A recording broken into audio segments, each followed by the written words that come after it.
Live. Onomatopoeia! Sigh. All right. Welcome back to another session of the Stained Glass Lands. It's been some time, so I'm going to go over a bit of a recap. You guys, the party, made your way north to the city of Estelheim to meet with a group known as the Watchers of the New Dawn and receive a prophecy by an oracle known as Lady Eleanor. In the process of wandering through the city, you came across a mutual joint plot from the Ormthrone Empire and the fallen arcane cities of Malefica to take out some. It was basically the head of leadership of the main Council of the Stained Glass Lands, known as the Council of Seven. And you started working your way through a lot of the politics that's going on in the world by joining a tournament that is traditionally held within this arena to settle some large-scale differences between these different factions. You represent the interests of a woman known as Rook of the Sky, a Tabaxi warrior, a very famous duelist in this arena, who at one point was the champion of the main trade lord in the Shimmering Sands, known as the Thief of Roses, or Theft of a Rose. The other main factions of the arena also sent their delegates, and through one way or another, through some deals you made, you found yourself in this black sand beach arena, a sort of half a mile wide, large, circular location with different teleportation sigils that take you to little challenges, the reward of which are rings emblazoned with cryptic pieces of some sort of puzzle. You stand here looking as sort of black shadow descends over the 16 teleportation circles with another sigil in your hand after meeting one of the preceptors, a black dragonborn with unnatural proportions and sort of strange bargains in which she wanted a piece of your soul or eyes or hands or something of you in order to gain a little piece of bone dice to roll against her.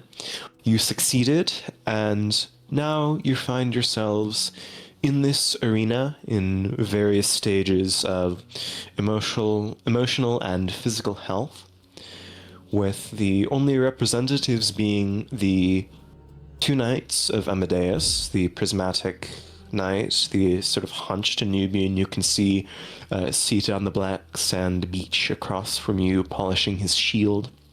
The prismatic knight, you're not aware of the location of, beyond the fact that he's around. To your left, you can see the four remaining delegates of the Inari dynasty, the sort of multicolored-eyed Starseeker, who's the leader of it, as well as one of the warriors who Leora knows as Sultaris Mon, a figure from her past. And to the other side, you can faintly see, it's difficult from the distance, and the sort of shimmering prismatic barrier covering the central portion of the hemisphere. The five remaining individuals from the joint alliance between Malefica and the Shimmering Sands. You defeated the delegates of Sazla Asalama with a sort of very fantastic combat in the Hells, in a very cold, frigid area, sort of arena, where you killed Chandra, it seems the necromancer, and the thrall of this snake, Huanti necromancer, Accelerando, a choirfolk who descended into the river Styx in a moment of lucidity. The representatives of New Kylax were disposed of in one way or another, except for one remaining individual who seemed intent on trailing the steps of the Shimmering Sands representatives. You're not sure where he is. But Correct me if I'm wrong, but you have 7 out of 8 of the rings and the clues to. By now, you know that the clues seem to correlate with the colors in the prismatic barrier, each of which represent a different school of magic. They're all associated with a color. And you can see that on the flowing robes of the preceptors who presided over these individual challenges. But somewhat disturbed from the hag you just spoke to, the preceptor of the divination school, Reed missing his eyes, Lorenz missing a few fingers, Leora without her wings for the first time in a while. What would you like to do? The only one you're missing is evocation, unless I'm mistaken somewhere, but I don't believe I am. You also forgot Foshker's missing a hand and a tail. Foshker is missing a hand and a tail. Thick, meaty tail. Good cooking. Wow, Ferb. Wow. Spritz. Okay, what is the plan? What are you doing? It's slightly cooler in this arena. You can sort of hear from where you are a faint rumble from the earthen surface beyond this barrier. You can see through with some difficulty. What are you up to? What would you like to do? Any conversations amongst yourselves?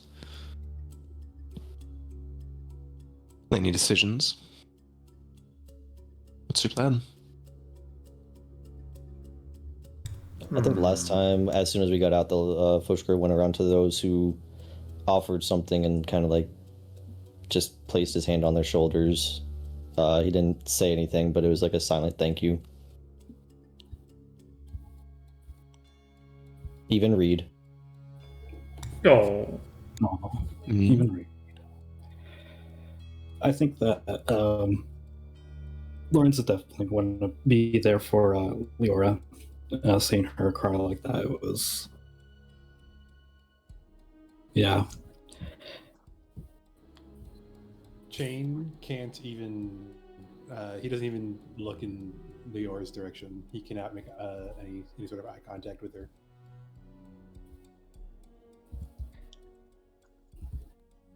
Leora would be with Lorenz, kind of leaning on him for more emotional support than anything else at that moment. And she would check out his hand to make sure he wasn't continuously bleeding or anything. If I do remember correctly, the limbs are gone, but I don't think any of us are suffering bleeding from them.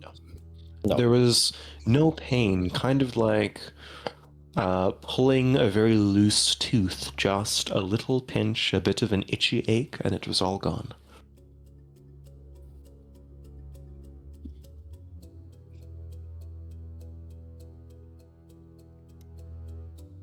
What is your plan? So the colors of the rings. Mhm. We have the clues written down. Do we have the colors written down?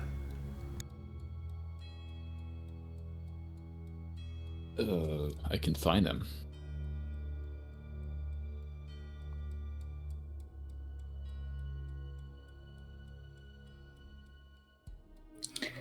I think our plan should definitely be figuring out what we're going to do next, or if we should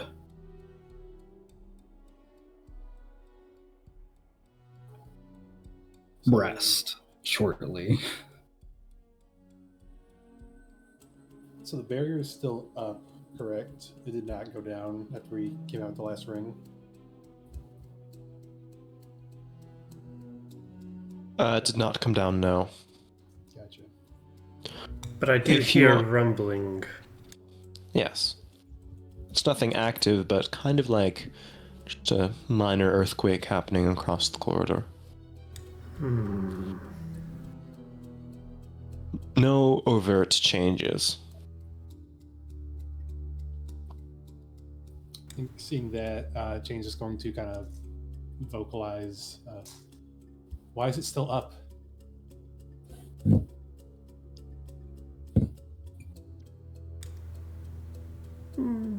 Perhaps this is not a race.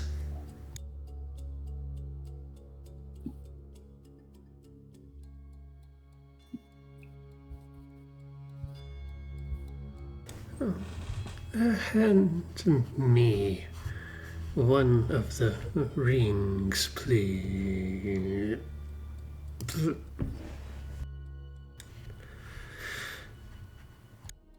You good?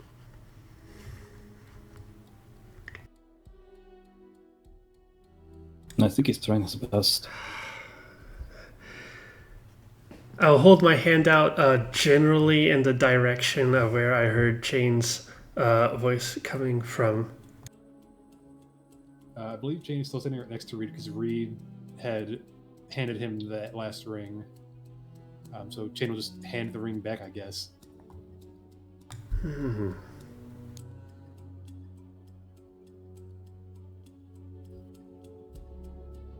it's in your palms, it's well made. I will pocket it in a one of the pockets I know that does not have holes on the bottom. Certainly have one or two of those left. Mm-hmm.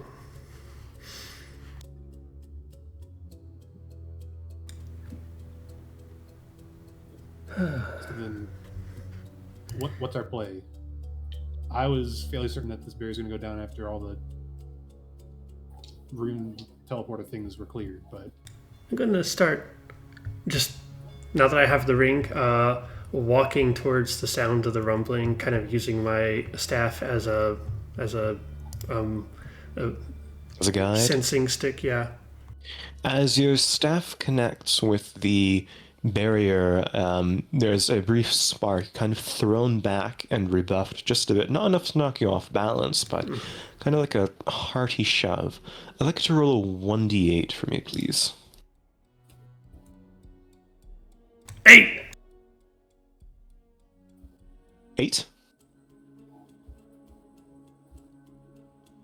Go ahead and roll me 2d8s, please. Wow, it's like I'm getting hit by the prismatic knight. The tip of the staff kind of drips with this acrid scenting green, as well as it seems to have this sort of shimmering white energy on it for a split second. And it fades momentarily.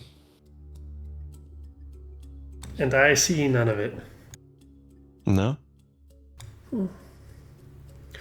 No sort of a water droplet-like distortion at the edge of this barrier. And let me see. Go ahead and roll me a perception check, anybody who's proficient in it. Does that include me? 11. You can't see, so no. Oh. So I asked. Fenton, you briefly see the transmutation and the illusion ring kind of flash for a second with their respective colors.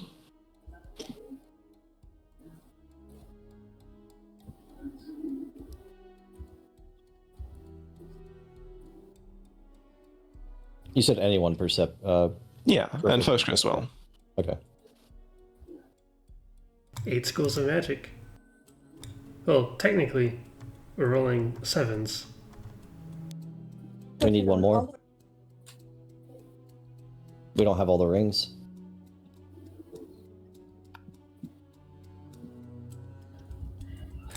Reed, with his blindfold on, is just going to start just meditating in place and listening. Just kind of letting the other senses take over.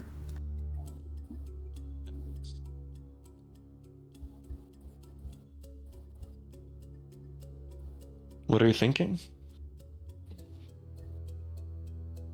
As a group? You know that the rings correlate with layers of this barrier, different colors within it. So you can determine. There are instructions written on these rings. They seem to form a rhyme. Jane will turn to the Fenton. Well, what do you think? Should we try and get an evocation ring again? We either need the full set or we begin at the top of the poem.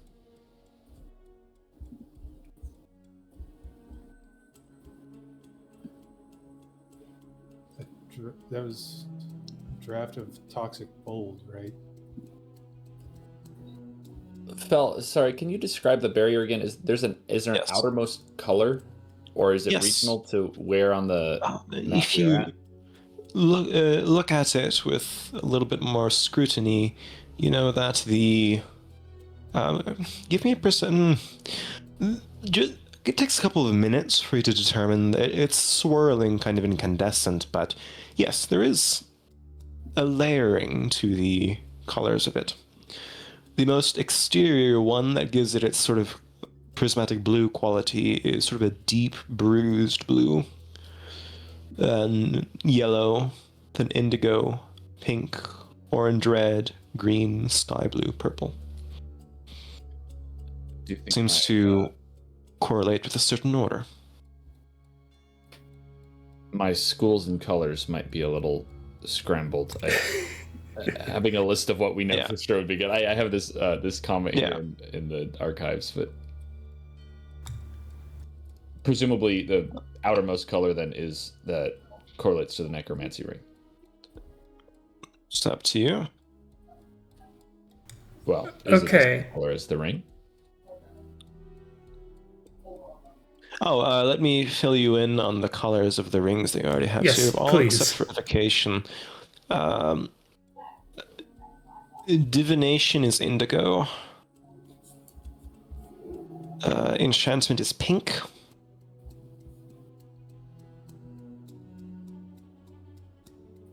Let's see. Illusion is purple.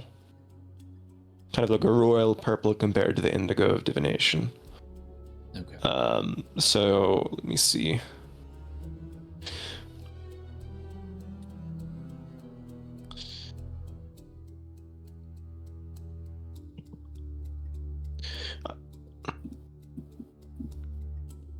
Obscure thine eyes was illusion. Oh, okay. So, you have a puzzle, and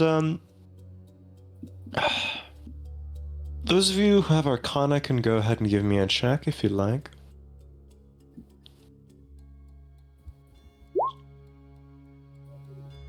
Ooh, nice. And Fenton, after some time thinking about it, one of the most common steps in many rituals involves circulating yourself with ash. These seem to be steps to some sort of ritual.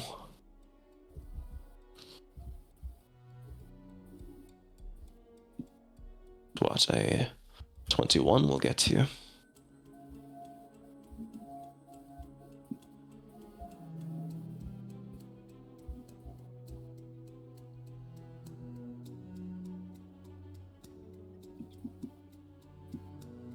Well, it seems it is just a matter of performing this ritual correctly, then, does it not? So we need that last bit then. Yes, unless I don't know if we ourselves need to perform every step, or if the remaining others might be able to do the same. We can begin the ritual and see what happens. It would seem that the clue we gain from the necromantic portal would be the start, which would be logical. Circling ourselves in ash to begin the ritual. Fel, question for you. Yes. So I don't have proficiency in Arcana, but with Chain's background, would he have any idea of how poorly rituals can go if the steps aren't followed.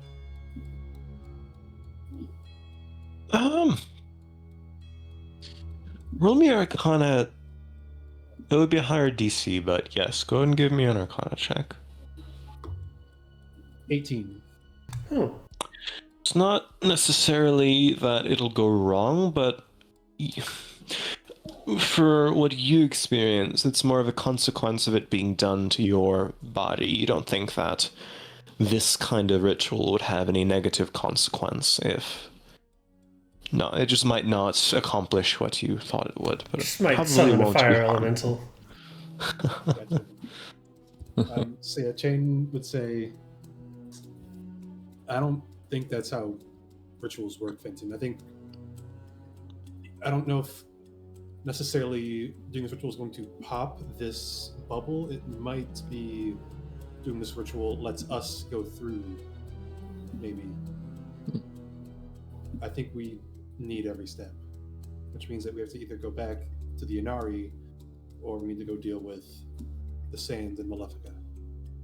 I'm hearing them discuss steps and rituals. And sitting here blind in front of the barrier, I'm going to poke it with my staff again. Just to 1d8. Just to see what happens if it illuminates something for the group. Let me check one thing. The transmutation flashes again. And there's this sort of sickly poison dripping from it.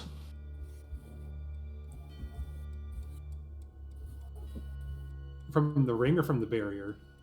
From the tip of Reed's staff.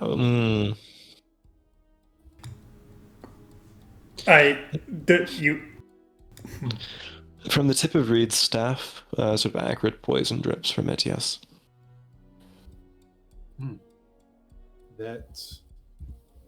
Do I have to roll to see that? Well, it's Reed kind of doing his own thing over there. It's up to you on whether or not you're paying attention to it. I'm certain the effect has some auditory component Yeah, that would get everyone's there's a- attention. Yes. As I just start pressing random buttons on this control board in front of me.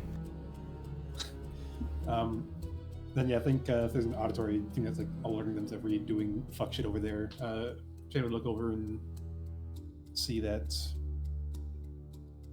acrid poison, and he would kind of nudge Fenton and point over in Reed's direction. That might be the toxic bold.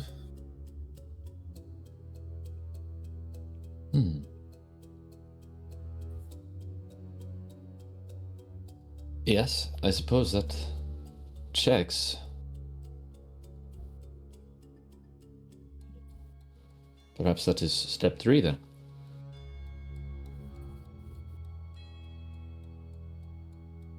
We need that evocation ring. Of course, do we want to try and barter with the Inari again? Which I don't. It seems like that they were fairly done bartering. Or do we want to, in our current state, try and go deal with?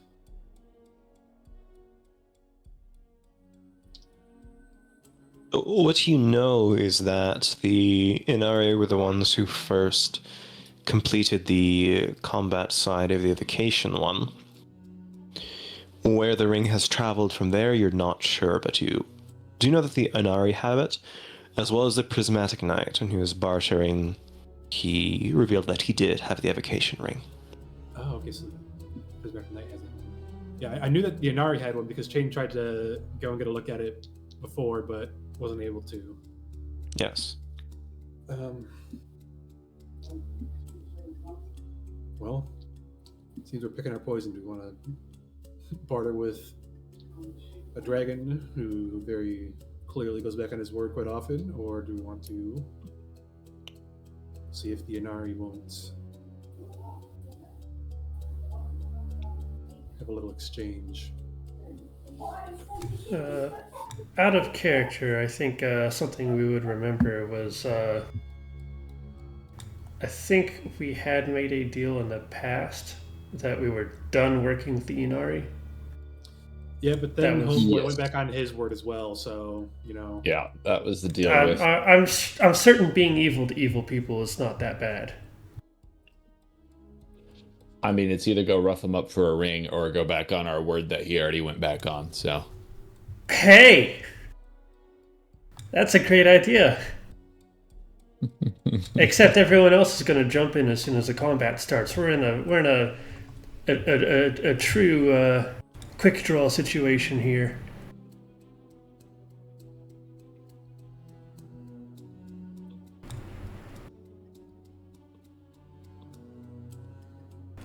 Reed is going to either follow the voices or turn around 180 degrees and head somewhere until he's close to the people.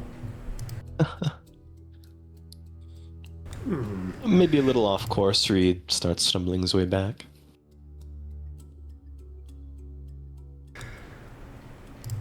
Liora, do you suppose you could leverage one more trade with the Inari?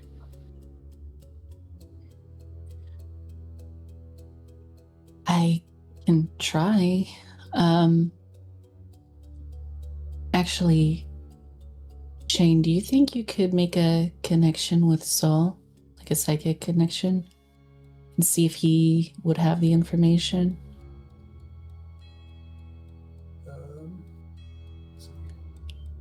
yeah, Chain will look over at Soul, and he will make a connection, Psychic Whispers connection.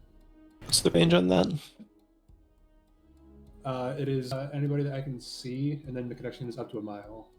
No, okay, so yeah, he's within a mile away. Sensitive voicemail. Kenku phone service. Yeah, so Chain will set up a connection with Soul, Leora, and Fenton. And that is going to be about 7 hours. Ooh. Chain will so he'll make this connection and he'll speak to the Soul. Hey, I don't know if you remember me, but Leora's Kenku friend. Oh, yes, I do remember you. You up for a little trade? In what sense? The ring? Yes. Yes, probably. Yes, if you give us the inscription on one ring, we'll give you an inscription on one of our rings that you don't have. I will have to run this by my commander I'm sure you understand, but I say yes. If your commander says no, would you be able to be talked into doing it anyways? There's a long pause. I will ask him first before making my decision. Just wait here 1 moment. You can see him take a step towards the Tassoman, say a few things, seem to argue for a brief second. She shrugs, seems to sit down, rests his back against the edge of the arena, probably super nonchalant about it. Of course, he said no. He wanted to. Well, I did tell you that. I'm sorry. I did tell you that. I did tell him that you are reaching out to me. He knows you can. He wanted me to tell you. He wanted me to ask you if you and your group have made any aids or alliances with the representatives of the Amadeus. We worked with one of them for a brief moment, but he went back on his word, so... No, then I can probably think about which one it was. Okay, I understand. Considering that one of them has been sitting on his ass this entire time, yeah, it's probably pretty easy to tell.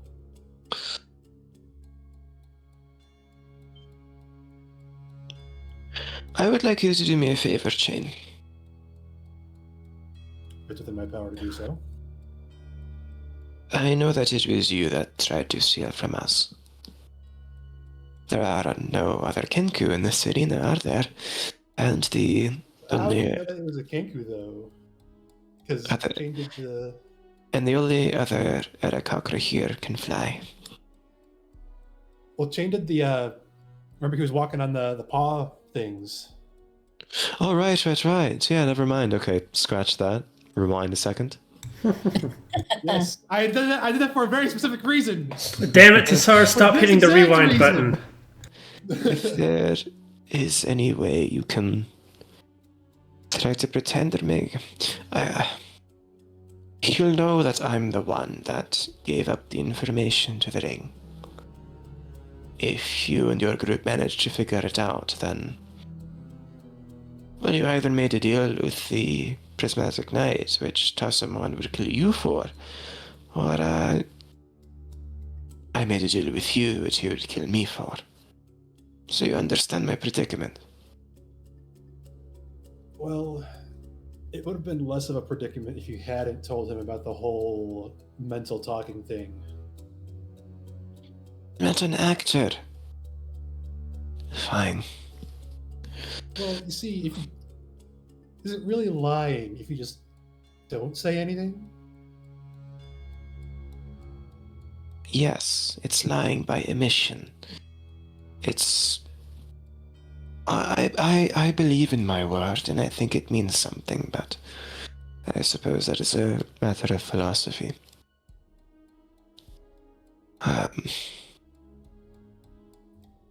Can you ask Leora something of me? I can do that.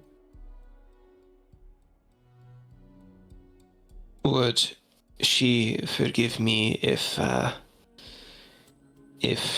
abandoned the Anari dynasty and joined your group?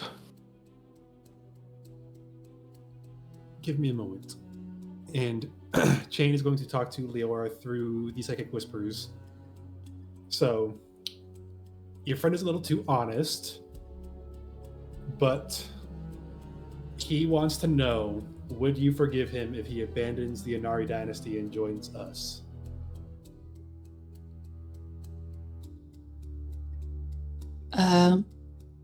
I mean, of course I would forgive him. I know that he's been really helpful, and I think any consequence would go past the length of this tournament.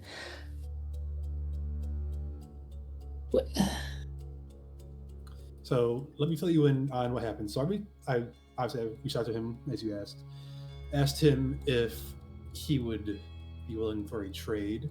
He said that he would have to ask his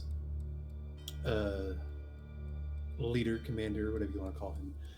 And apparently during that conversation that he had with him, he decided to tell him that he was talking to me through his mind. So that secret's at the door. So he can't just... So if we just randomly discover this last bit, they will know that it's him because he spilled the beans on that one immediately. And does not sound like the leader of the remaining Inari group is down for a trade.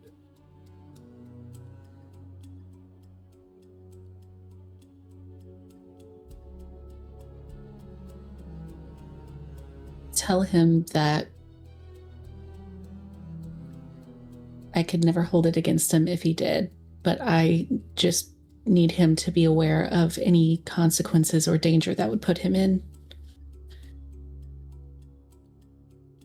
I will let him know. And Chain will speak back to Soul through these psychic whispers. She says that, of course, she would forgive you, but she needs to make sure that you are aware of any punishment or repercussions that transcends this tournament and may come afterwards.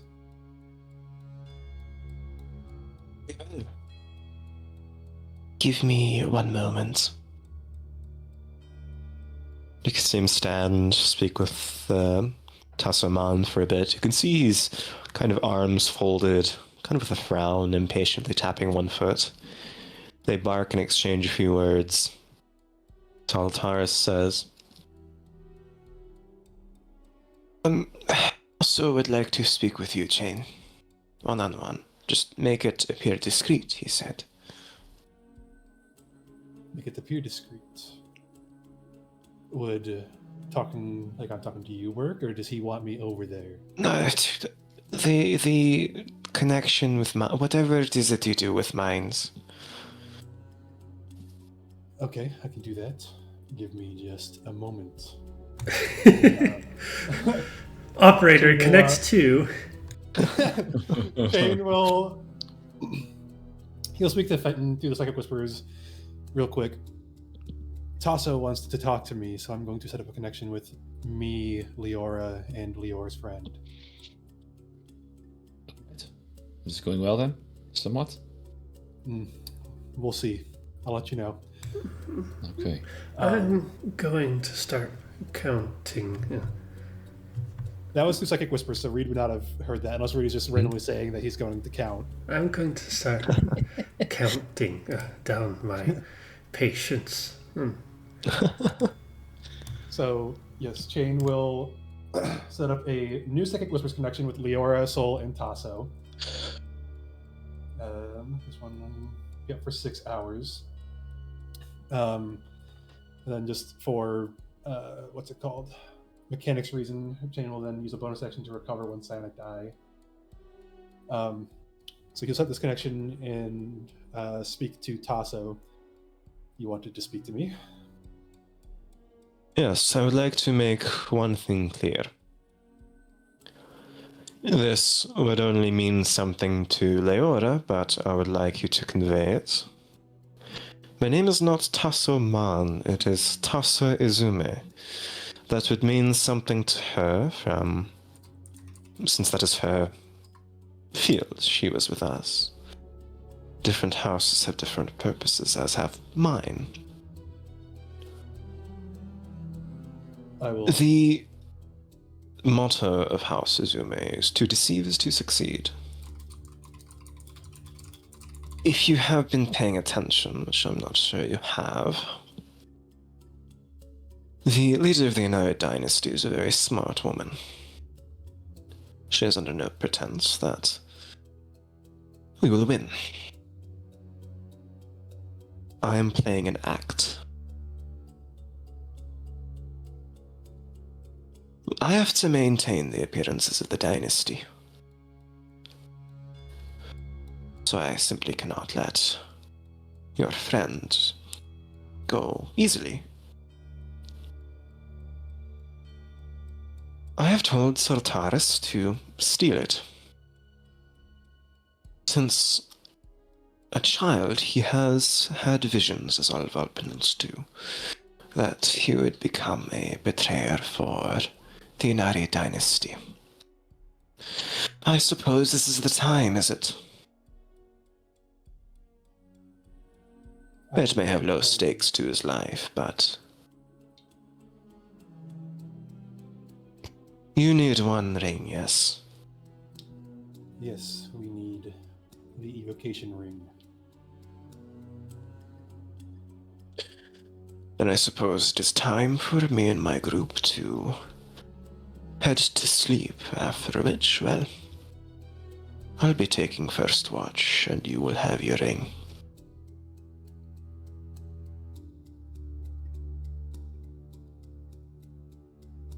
I'm not sure you understand the politics of what is going on, but I'm on your side. I'm not a very political person, no, but I could just tell. yes, well, I also will not pretend to know of seeing things in the stars either. But just to clarify, Sol is going to be the one stealing the ring, correct? Or Yes. I need to come over? No, you must simply wait. And he's speaking, you can see he's going about his day. The mental conversation doesn't seem to faze him. He barks at a command, they begin setting up camp. everyone has their part to play in this prophecy, whatever it may be. Soltaris is his, I have mine.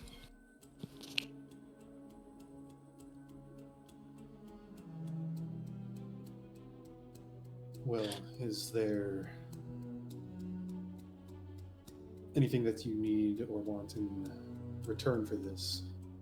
Or is this just all of us playing our part?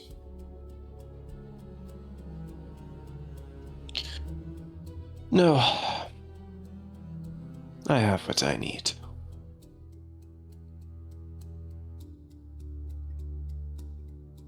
Okay. Allow me to convey your message to Leora. There's no real response. And Shane will speak to Leora through the psychic whispers. The leader, Tasso Man, wished me to tell you that his name is not truly Tasso Man, but it is Tasso Izune. He said that would mean something to you.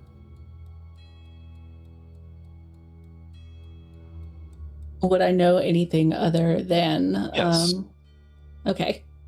Tell me about them. They're one of the 12 noble houses. Izume, they are traditionally the deceivers, spies, and liars of the dynasty. Okay. And would I know Tazo individually for any particular reason? No, but the impression you get is that... Roll me an intelligence check quickly. Activate brain power. I don't have a lot of brain power. Let's go. No! Why, and can't really put the pieces together, but for one reason or another, Inarigia elected him as the representative for the dynasty, and made him play the part of some noble honorary captain. Okay. With that knowledge, her brow would furrow as she would try to connect the dots between his role as the leader and representative for the Inari in this tournament and why the Archseeker would have chosen him in particular. But she would respond and say, I think we can trust him. It is, well, there is a plan in place. But he did tell me that his house's motto is to deceive is to succeed. And, well, apparently he is in on Gia's plan of the Anar dynasty not needing to win this, and that he's trying to keep up appearances. But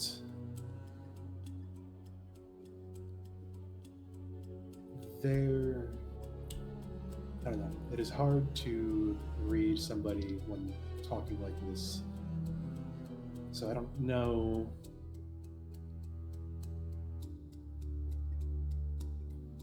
if he is actually being true to his word or not. But what he did say is that apparently Sol has had visions, readings in the stars since he was young of him betraying the dynasty, and Tasso suggested that this may be that moment. So the current plan is they are setting up camp to rest. Tasso's going to take first watch, and at some point Sol is going to steal the evocation ring and bring it to us.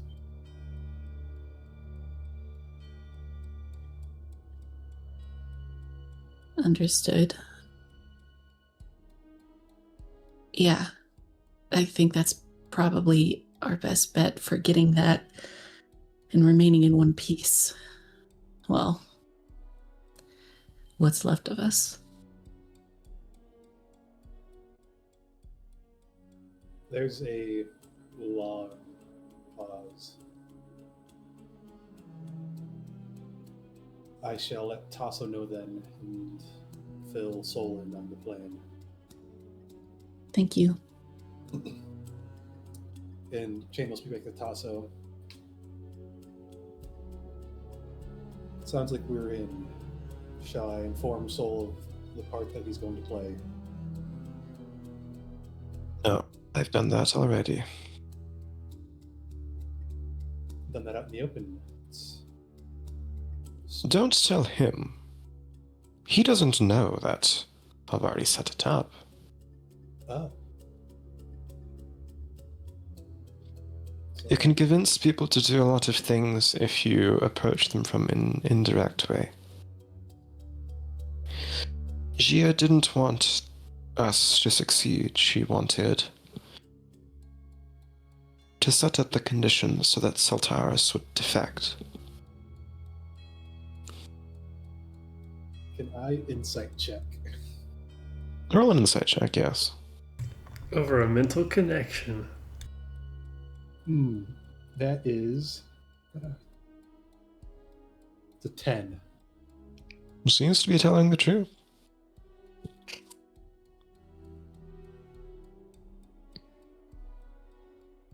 I don't do much in terms of dealing with other people other than observing. That would explain a lot. You'd be shocked how many people don't want to talk to a Kenku. What makes you think I want to talk to you? I never said you did. Then why are you still speaking? Fill the time, make sure everything's set up. Is there a way I can hunt you out? Unfortunately for you, you're stuck with me until I decide to end this. Roll initiative. Do you want the ring or not? I do want the ring, which is why I'm going to stop talking now. Good. And There's no further communication. Shane will speak with the psychic whispers to Leora. It's set up. And Shane is just going to look to Fenton, kind of give him a little nudge to make sure he's looking at him, and just give a slight nod of his head. Fenton will nod back. Chain will speak through psychic whispers to Leora and say, I don't want to waste potential mental energy on setting up more and more connections. Can you start to try and convince everybody that we need to just set up camp for now and recover?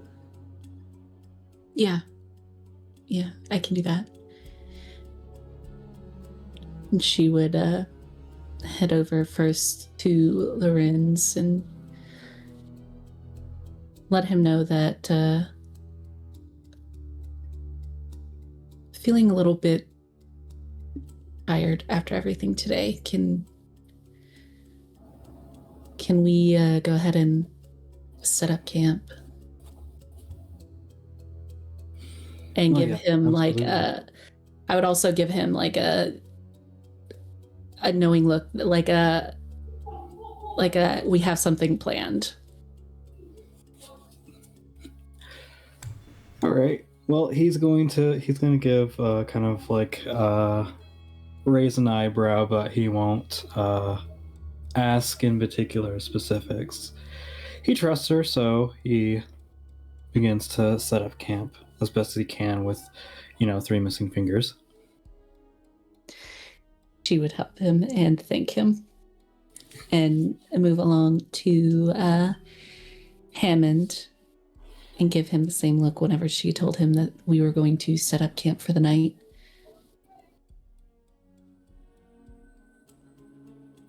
All right, I trust we'll know when it's Time to pack up? Yeah, I'm sure there'll be some way of knowing. Yeah, if we're not ambushed first again, I suppose. Yeah. Hopefully not. Reed is still counting as he draws.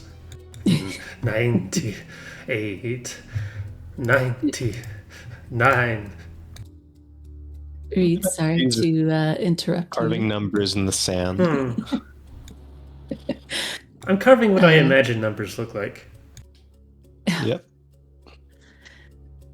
She would go over to Reed and apologize for interrupting and tell him that they were going to rest for the night and wake up to some better news, and then she would help set up his little bedroll or pallet or however he would choose to rest. She would clear him a spot since I'm he could not do it for himself at the moment. clearing myself a spot. Don't step onto circles. You have a strange way of manipulating fate. If it's fate, then my manipulation won't change it. Incorrect. Good night, Reed. And then she would go over to Foshkra. And she would... I think she would just tell him, hey, we're going to set up camp for the night. It's a little earlier than usual, but we have something important to do. He would nod and look at her.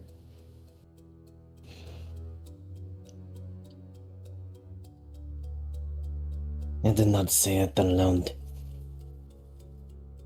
No. Can't do that right now. No.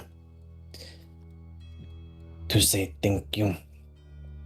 You did not need to.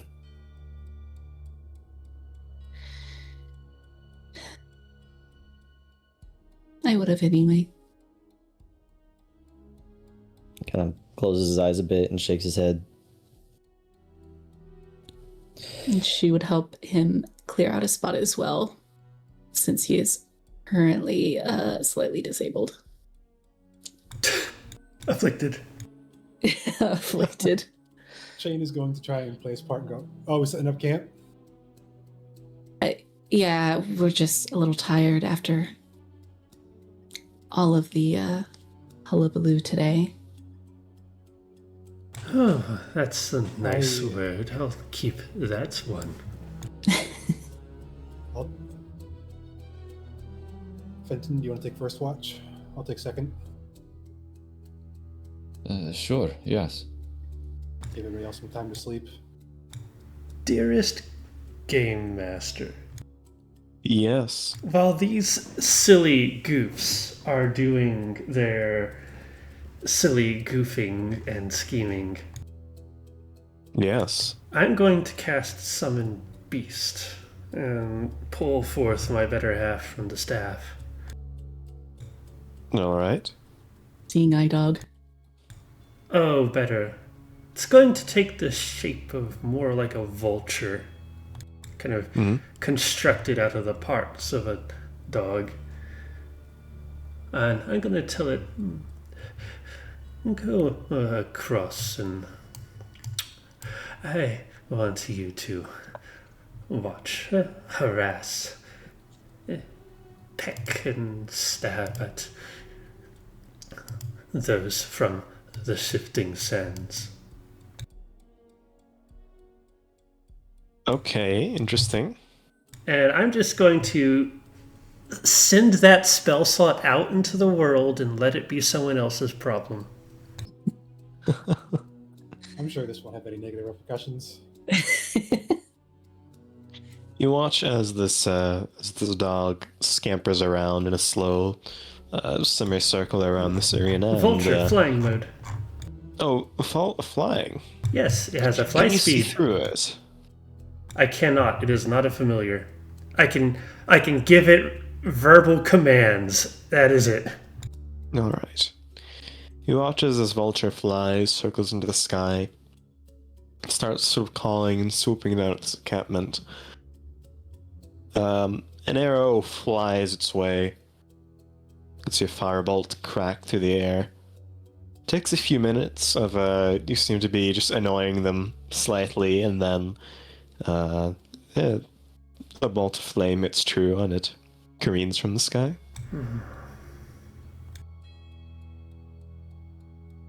I will sit and wait until the next watch.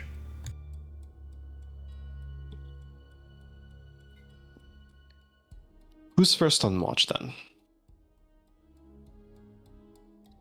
Sounds Lorenz? like I'm up. Oh, Fenton. All right. Yeah, I've been tearing paper into little strands, like slightly crumpling them, just trying to prepare ritual supplies with whatever meager things we have on hand.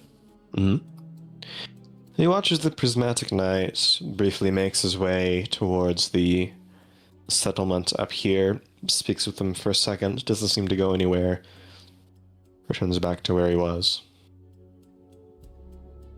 One of the representatives, you can see the Black Dragonborn, the Blade Singer, starts making his way down to the Inari dynasty, but they share very brief words and they depart. But true enough, Fenton, as the first night falls, don't really even need a perception check to hear very quietly. I can see a sort of very shiny steel and sort of blue insignia'd half-plate armor, and a very large twin blade uses as a walking stick. The familiar face of Sultaris Mon, trying to be as quiet as he can, makes his way over to the group, and you can see him sort of try to catch your eyes with a brief wave, gauntleted hand. Hello there, Fenton, yes? Yes, hello. Don't be alarmed, I'm not here to fight. I believe I might have something that you and your group might be interested in. That sounds correct to my knowledge, yes.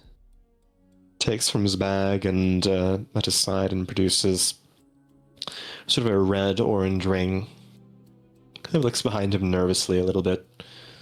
Well, I guess this is it. We've been watching your group, and we know that, well, I have been at least, and I know that you have 7 out of them sodas that night over there, but we are, well, with this ring, it should be complete, yes? That should do it, yes. Well, then I suppose I'm with you, yes? I'm Sultaris, by the way. I don't know if I've met you. It is a pleasure. I shake his hand properly.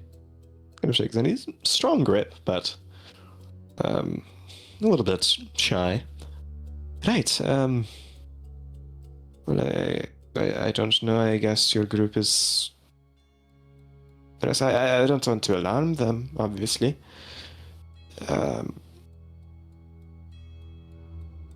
Do you know the rest of the rhyme? I suppose. I want to look down at this ring he's handed me first. Yeah. Seems legit. Text. On it, it has the text, "Snuff thy flame with frigid cold."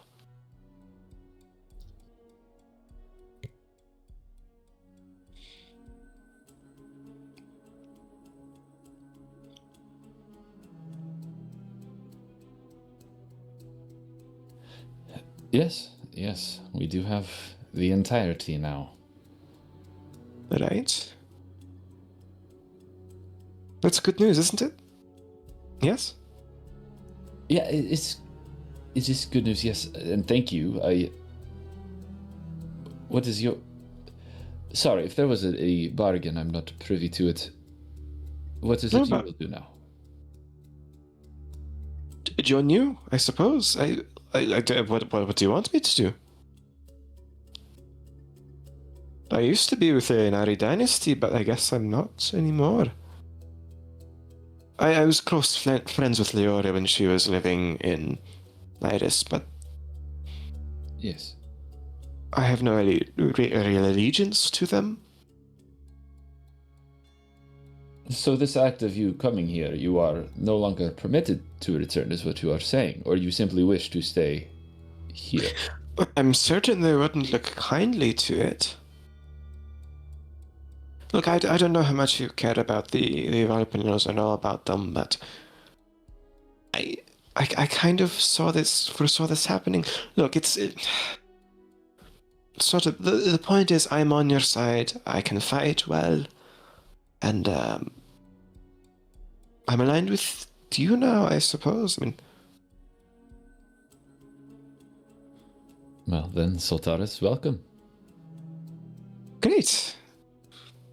Pleasure to be here, I suppose.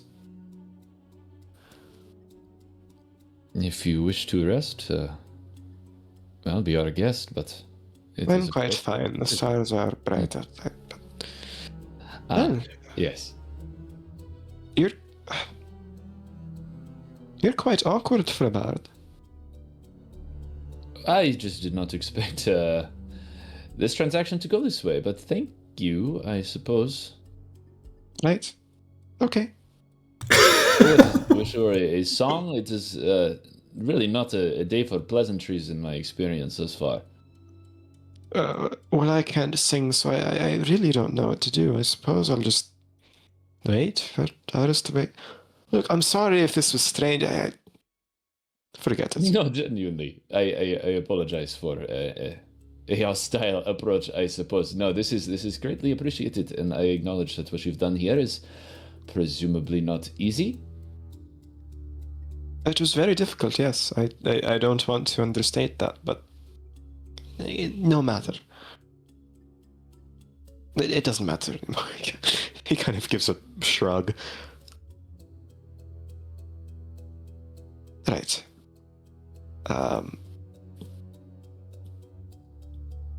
I can tell you my theories about what's going on here. Sure. Yes, that would be brilliant. I think I might be putting together our next steps, but yes, and any outsider influence or ideas would be very welcome. It seems that the rings correlate with different layers. Yes. Tasso said that they resemble some sort of prismatic barrier, and I suppose you can barrel your way through it, but that is very dangerous to your health. If we didn't have our rings, I'd say we just do most of them and see what happens. It'll hurt, yes, but if we follow the steps, I think we should pass through. How do you theorize it works? Because you're suggesting what my initial instinct was, that each step may in turn remove a layer of the barrier on its own. Our later assumptions were that the whole ritual would be required to pass through it all. Well, have you tried anything? Nothing short of poking it with a stick, no. That is But the at only least thing I you have tried. That's incredible. Well, what are we supposed to run? Headlong into the barrier? No, we've got the clues now, and I believe I see how this enchantment, this spell should take place. Then we'll wait until you and your friends awake, and I guess we move on from there. That is indeed the plan. Tell me, Soltaris, are you familiar with circle casting? I'm not. Well, then, we will truly be improvising. You've activated the lizard. Fury. The Saltaris will just rest his back against one of the circles here in the sand and wait out the night. 772. 773. I have a question for you, Ferb. Yes. So, Reed cannot read and write, but can he count? Functionally, yes. Okay, functionally. Does it ever like fluctuate between numbers a bit? He has favorites he'll go back to sometimes.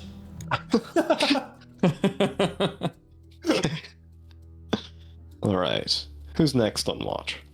Chain is, because that is not the sequence of events that Chain thought was going to happen. Yeah, I could tell that you were expecting to talk with Sultan. Well, because Tasso said that Tasso was going to take first watch, and so I thought that meant that Sol would take a watch after that, and so I thought that. I completely said that. I thought I said that Sultaris would take first watch. I'm so sorry. I enjoyed the brilliantly awkward conversation. All right. Let I us had no idea what was going on. let us have this in recorded history for the entire internet to hear. Local game master makes minor mistake. I know. All right. Well, Chain, consider that there's +1 fox in the party. Chain is going to try his best to act surprised. He'll like raise his eyebrows and go, "Didn't think I'd see you here." I knew I would see you here. That's the point of it. Why is that? Because you are here in this group that I explicitly tried to join and succeed. Are you questioning your existence in this group? Now I'm confused out of character. Hold on. I might have confused myself even more. Hold on. Chain said, "I'm surprised to see you." Soul said, "He isn't surprised to see Chain." Chain asked, "Why is that?" And Soul said, "Because Chain's part of this group." I think getting called awkward by Soul is the worst insult I've ever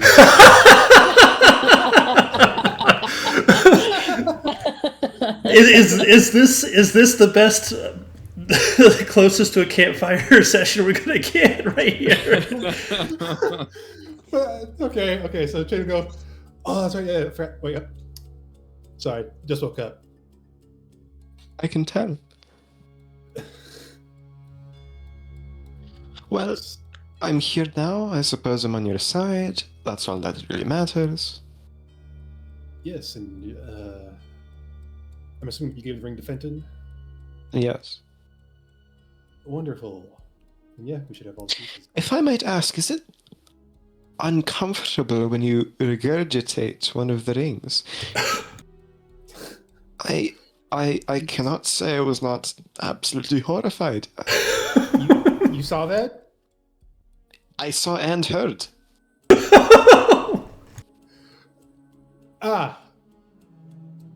I see.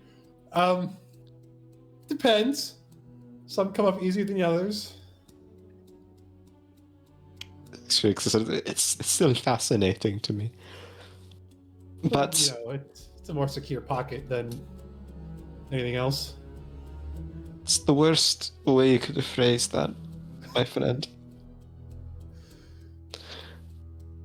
Do we need to talk?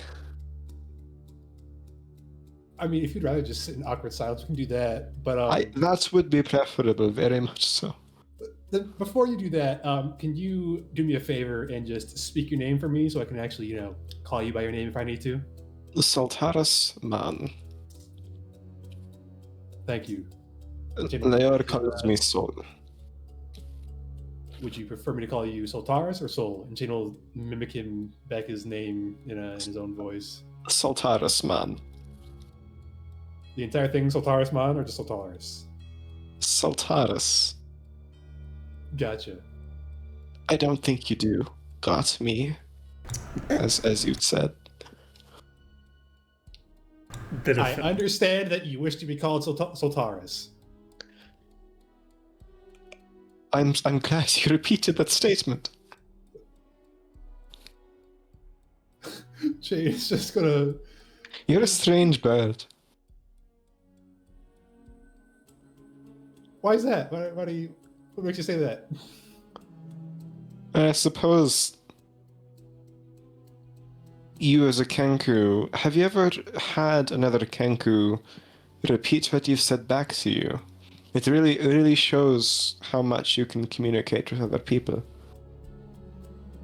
I would advise and try it at one point or another. Like you see, a little workaround that we've kind of come up with.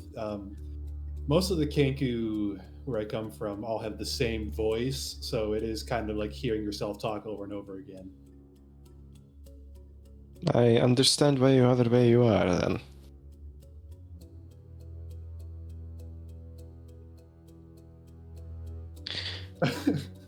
Well, a pleasure to meet you in either case.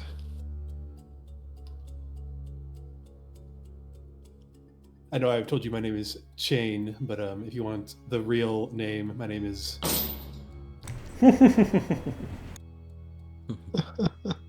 Chain is just easier for everybody else to say. I understand. I will not try to mimic it. Chain will point over at Foskra. He tried to for a long time. That checks out for Enigden. Oof.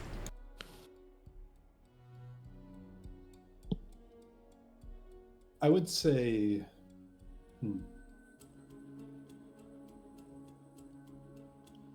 I wouldn't say it's for a lack of intelligence.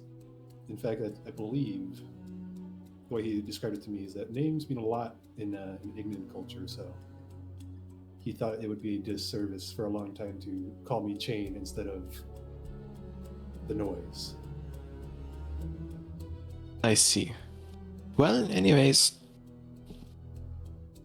I suppose now that we've actually spoken to each other, then beyond simply through mental connection, I suppose, then that's it. We're friends now. Yeah. I've never spoken with the Kenku. You're odd.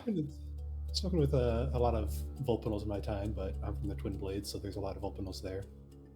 I see. It's usually a lot of yelling. Makes sense now. Get away from my stand. And, what is the Kenku doing in my pavilion and all of that? Yes, I understand well.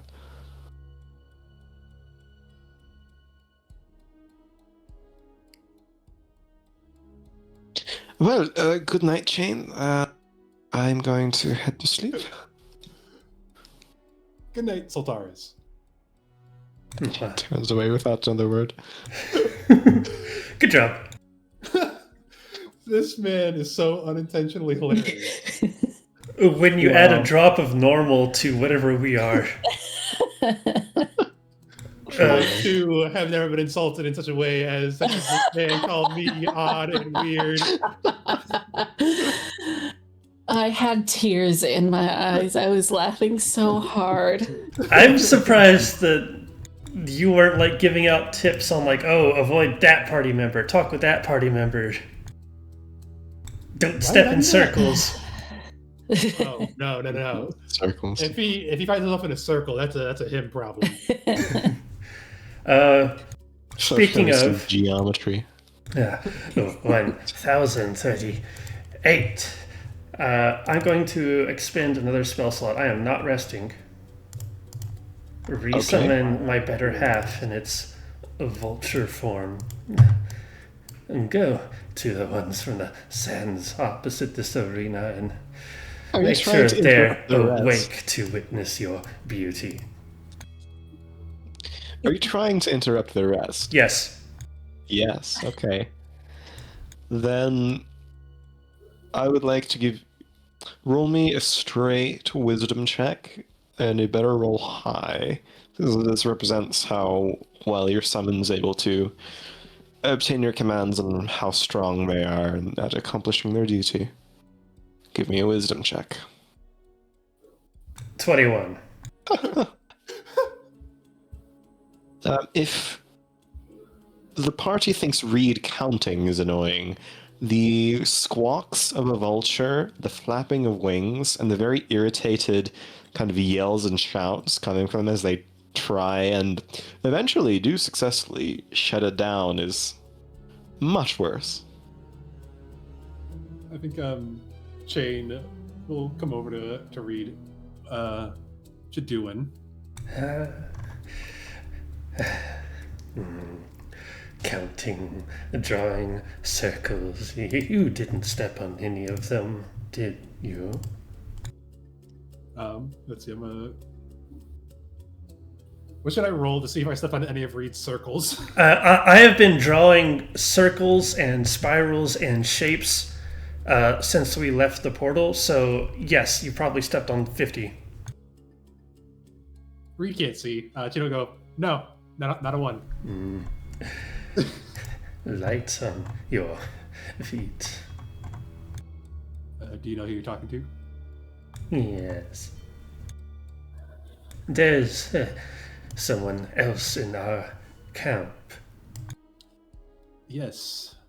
One of Lior's old friends brought us the last ring that we needed. Once everybody's rested up, we are going to attempt the ritual.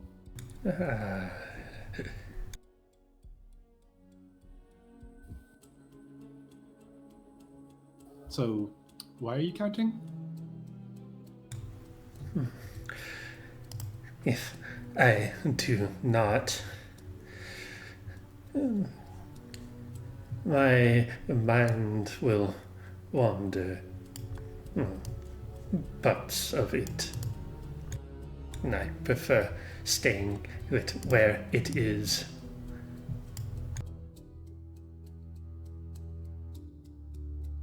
I would say I understand, but I don't.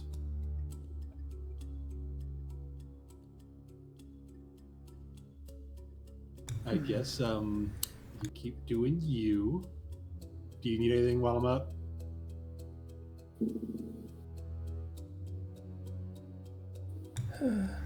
Think if a concept is worthy of prayer is counting the prayer to time.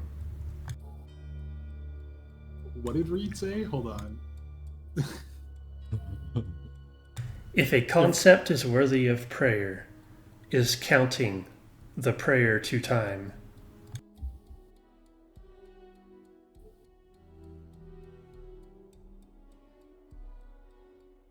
That's a good fucking riddle.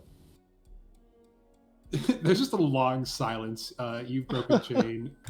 You're just gonna go- 1039. 1040. I don't think there's a god of time. I'll count one. You want me to count?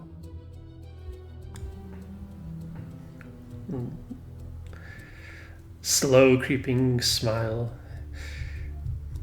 Count together. It does not make the counting faster, but if you want, we can count together. I am thoroughly confused here. I thought you were asking me to count, but now you're asking me if I want to count with. And Say no and return to your normality. no. And her Chain's gonna go back to camp. Or go back to where he was sitting. Have a good rest, little bird. Have a good count, little Knoll, and Chain will mimic the Flynn's voice. I'm gonna start gently petting the Flint skull on my staff. Oh my god. Okay. Never. Chain's watch. If a knoll asks you to go count a back alleyway, Don't do it. All right. Who's next in terms of shift after Shane? Poshker will do it. Okay. Oscar awake. You can, watch. Yeah, you can have more than one person do the rest if you want. Yeah, I think Lorenz will be up at this point. Lorenz and Foshka. Yeah, and no, Gonna give me- Poshker has not fallen asleep yet. If you don't sleep, you're not getting Lorenz. Well, if you don't, fuck. If you don't sleep, Getting a long rest. correct. I'm aware. He just has Fair been enough. too restless to sleep up to this point. So, Lorenz and Foshka, you're up. Oh, that means Foster heard everything that Shane said to. Oh. I think during this, Lorenz is going to have in his lap the cloak that his mother wore, and he is going to try to fully attune to it. Right. Sort of extending yourself into the robe. You're a sorcerer, you know how magic flows. It's kind of an instinctual trait. Slipping into your shoulders, it seems to fit. Surprising accuracy. It's sort of a reddish gold cloak.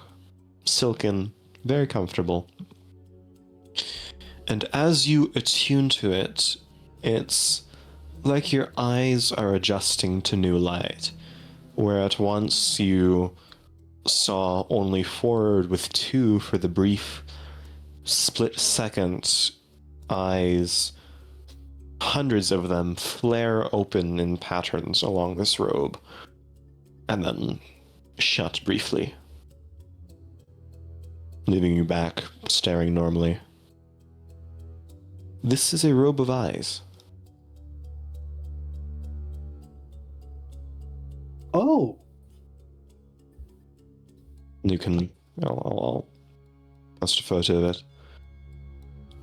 And you know that if you extend your eyes through the connection at certain times, you can open these eyes and see in all directions, see through things, through the stars, through invisibility, through anything you need. Post a photo of it.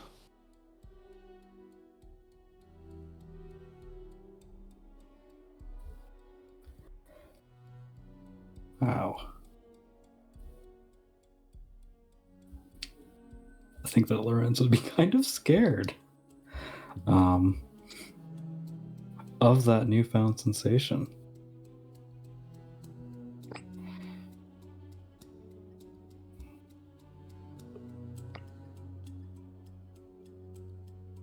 Oh, I don't like that. Oh, goodness. That is... I don't like that It's at all. indiscernible from a normal cloak unless you're actively using the feature upon which the eyes just simply open. My But yeah, you have that. Okay. Well, I guess he'll just be like thumbing the fabric between two fingers on his hand that has fingers. I'll send you this. Not really tempting to activate it again, but just feeling the fabric. And it's strange. Through the sight, you see to the ethereal plane, and you can see kind of simultaneously on the ground as you attune to this feature. Yes, you see the black sand rolling, but in the same rolling wave of the dunes, you see just parchment covered in all sorts of scrawled lettering and words you can't make out. As you look into the stars above, you can see more than what lies beyond. There's hundreds, thousands, millions of stars above, not just the ones most people can see. But only if you open your third eye and look through this robe. It's a little scary. Oh, I think he is. He is truly frightened. At least at the moment.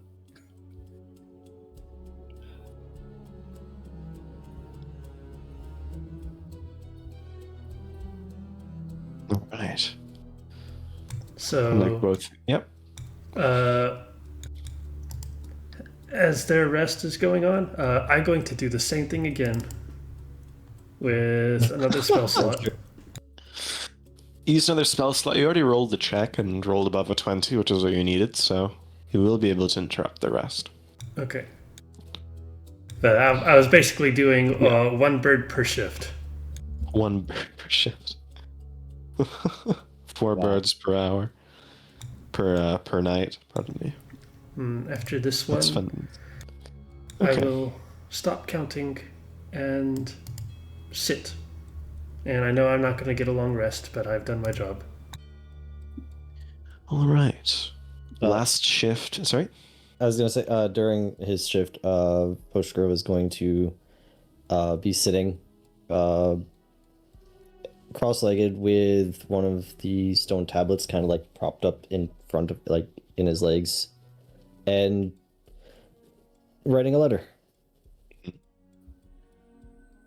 which I will send to you when I'm done. Sure thing. That shift comes to an end. Last one. I believe it is Leora. Yes. And Poshgrove will go to bed at this point. All right. Leora, Soltaris is 4 hours since his Evolpinal passed, and he wakes up roughly at the same time. And he just says, Leora!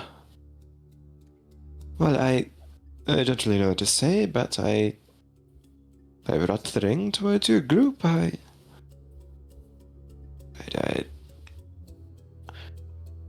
the tournament's been madness all around, but I'm at least glad to be here. I'm glad you're here. And thank you. Can you hazard a guess as to why I am here?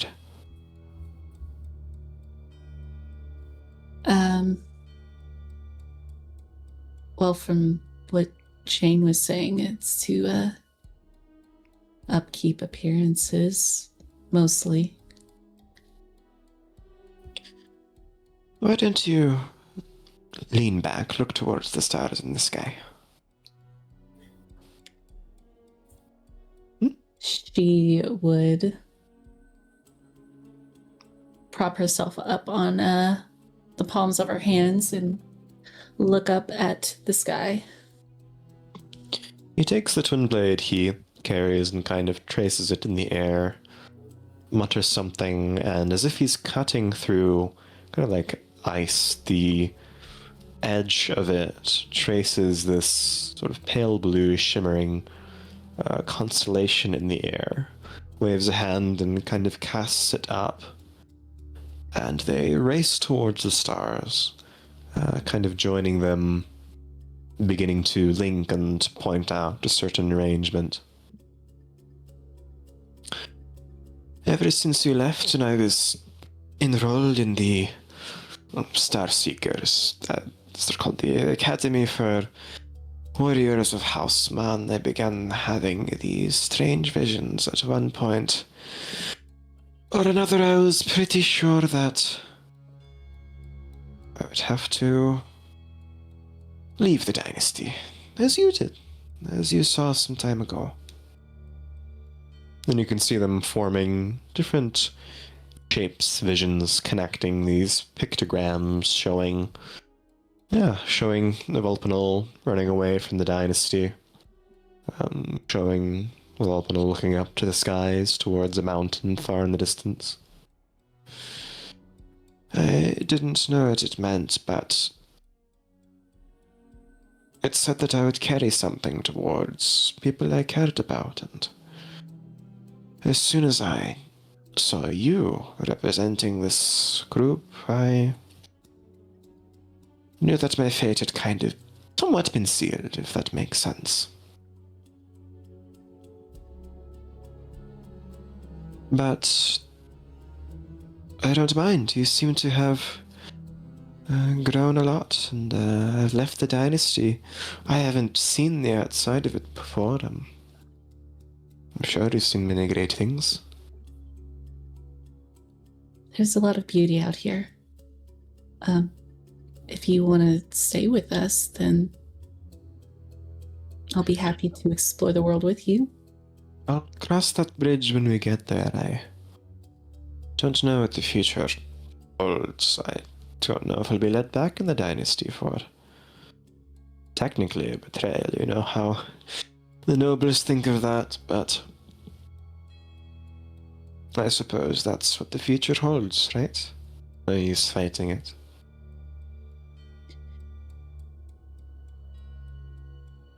Yeah. But, like you said, we'll get there when we get there. I'm glad you're here now, though. And you as well? Your, bird friend is very weird. She would look over her shoulder at both Chain and Fenton and turn back to him and say, they're wonderful people. Yes, I'm sure. You'll get used to them. I'm sure your friends are all wonderful people, even the Knoll.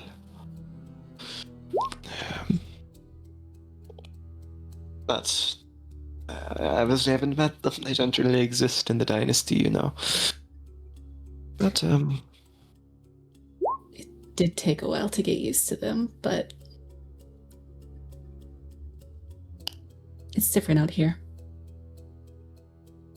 I'm sure.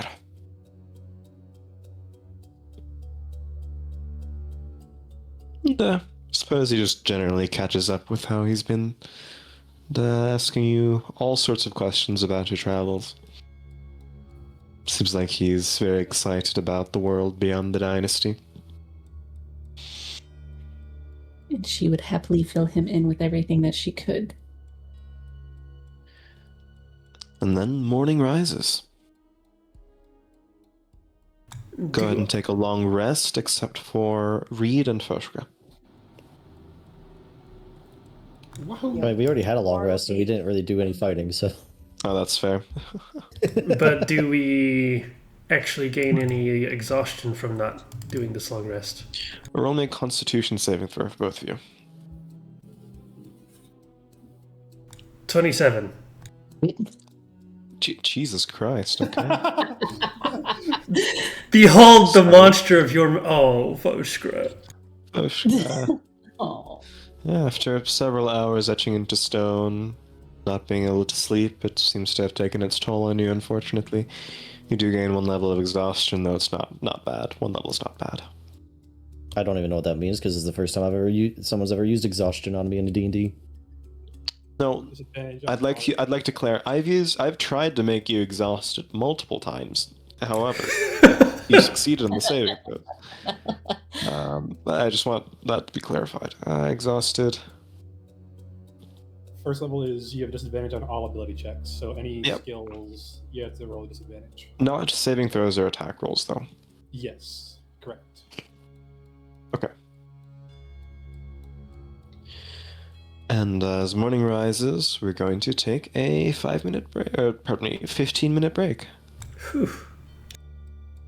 Oh my gosh. D&D, guys. D&D. Wow. Yeah. Good night. Soul Wow. is such Without a a critter. near-death experience. He's There's so far funny. decent. He keeps calling the birds weird. I The birds are weird. was gonna say he's not wrong. We're all a Jen little is weird. perfectly normal, thank you. Oh, okay, buddy. No, it's Nothing different. abnormal, It is not changed at supposed to all. be more charismatic, but I don't think that's true.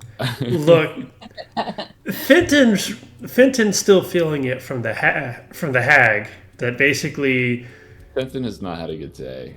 ruined Fenton's entire positivity. Now we're gonna get It's no good, very bad day. Every time I start getting a little happy again, yeah. That's... Yeah. so it's now we gotta- have gotta emo rule. bard again. Sorry. Here's something to take your mind off of it. Get this ritual going. Oh yes, that's the plan. Fenton is going to act like everything's fine and he's in his own world when he wakes up. You are in your own world. I will be right back. Comfy. Oh. Oh. No. Okay, I'm still here. Oh? Just for you. Just for Oh, you. no. Go. My words will come later. My words will be relevant one day. You'll see. Evil rock. No. All right, I'm done for the night. See it. You sit your ass back down in that goddamn chair, I swear to God. I'm not sitting in a chair, fool. The couch is just a very long chair. I cannot wait to hear what words Phil prepares the Maleficent and Shimmering Sands crew to direct towards me when next we meet. So, unfortunately, at the meetup, I will not have a mute button, so I will be laughing at inappropriate times. And sorry in advance. And it'll all be caught. It'll be recorded.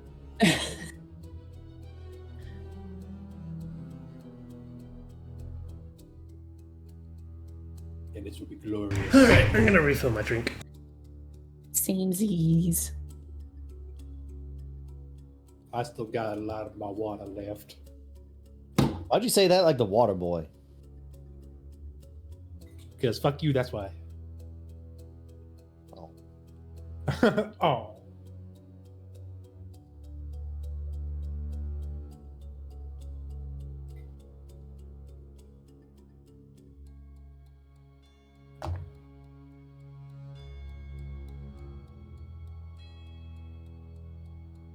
Yeah, Jane 100%, other than setting up that Psychic Whispers connection, has not looked at Leora or Foskra. Or Lorenz. He has accidentally looked at Reed. That's because Reed was doing weird shit. Accidentally. It was a mistake. Trust going me. out there, but, you know.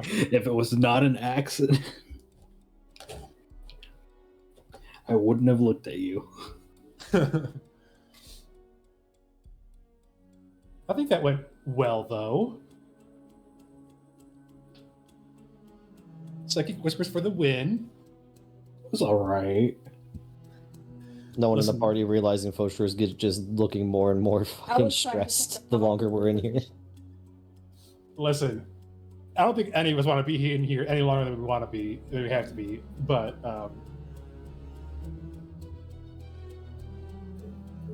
But the weight that is hanging over his head in his own mind.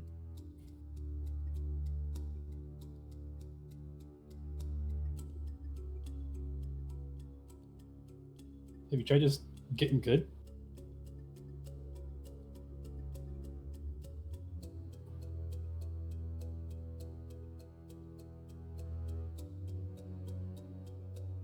That doesn't hit.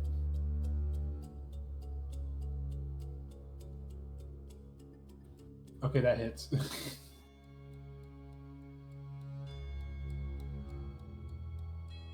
Owie.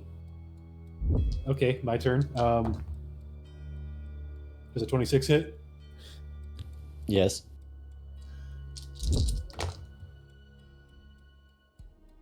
Nine, 10, 12, 17 points of psychic damage. And then another one. Does a 16 hit? Yes. What is going 9 on? damage. Okay, my turn again. Yeah, your turn. Nope, doesn't hit. Oh my Nope, doesn't god! hit. Okay, so my turn. Does a 14 hit? No. Okay. Does a 23 hit?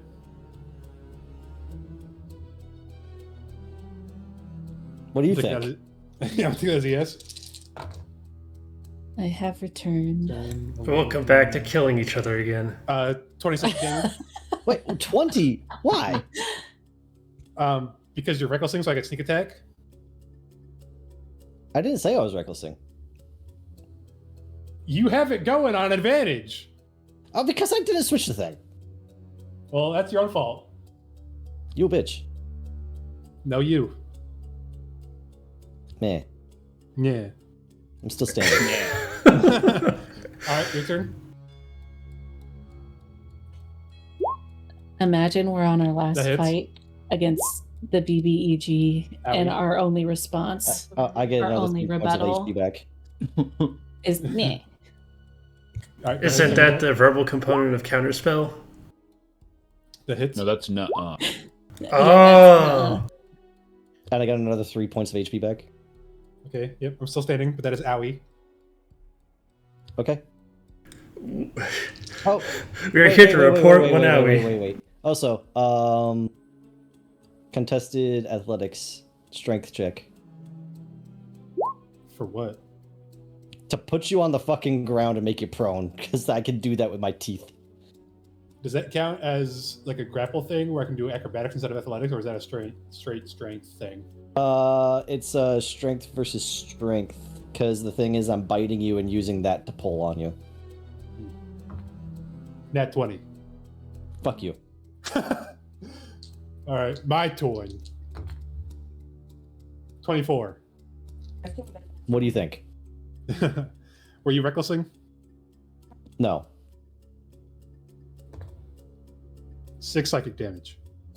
I'm still standing. I'm And still that one doesn't standing. Go ahead.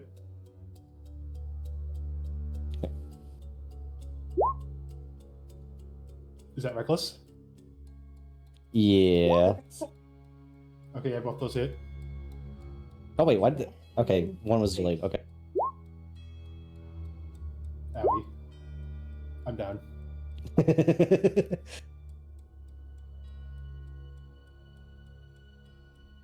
It's alright. If we were in an actual fight, I'd be doing the bitch tactics of running away 80 feet, so that way you have to dash just to catch up to me.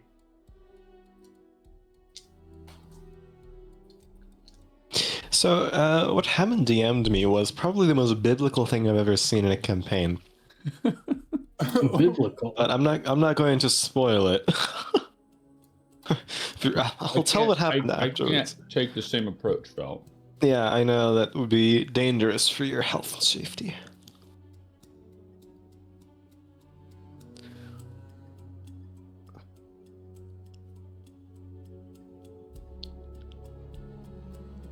I have pieces of sliced ham that I've rolled roasted asparagus in, and I'm dipping in buffalo sauce. And I think I should patent this and make it like a genuine thing. That does Yeah, sound delicious. that's Sorry? Yeah. I It's the mild version. It's not the hot version.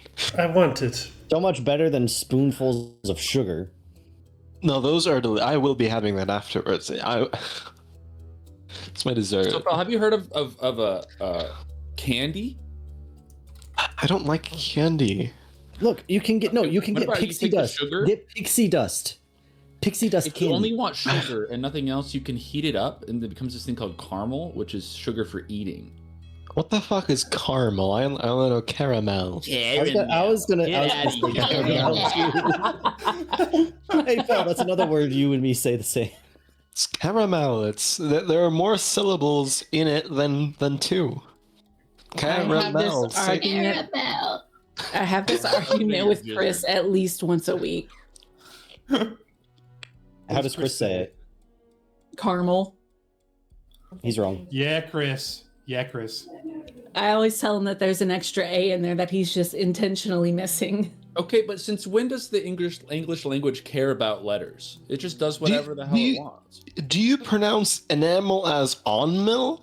Do you pronounce I do, enema actually. as ma? I don't know. I never want to hear you ever tell me how to pronounce things. Ever. I like Penra. Bread. Penra. I know Mr. Brazier himself is not telling me how to say something. Penra bread. I love Panera so much. No, it's Penra Brad. Penra Penra bread. bread. I couldn't Bread. get behind that one. I like Penra bread. Basically, Where are we going? Pixie dust it all. Grandma, can you get a pack of Newports from the gas station?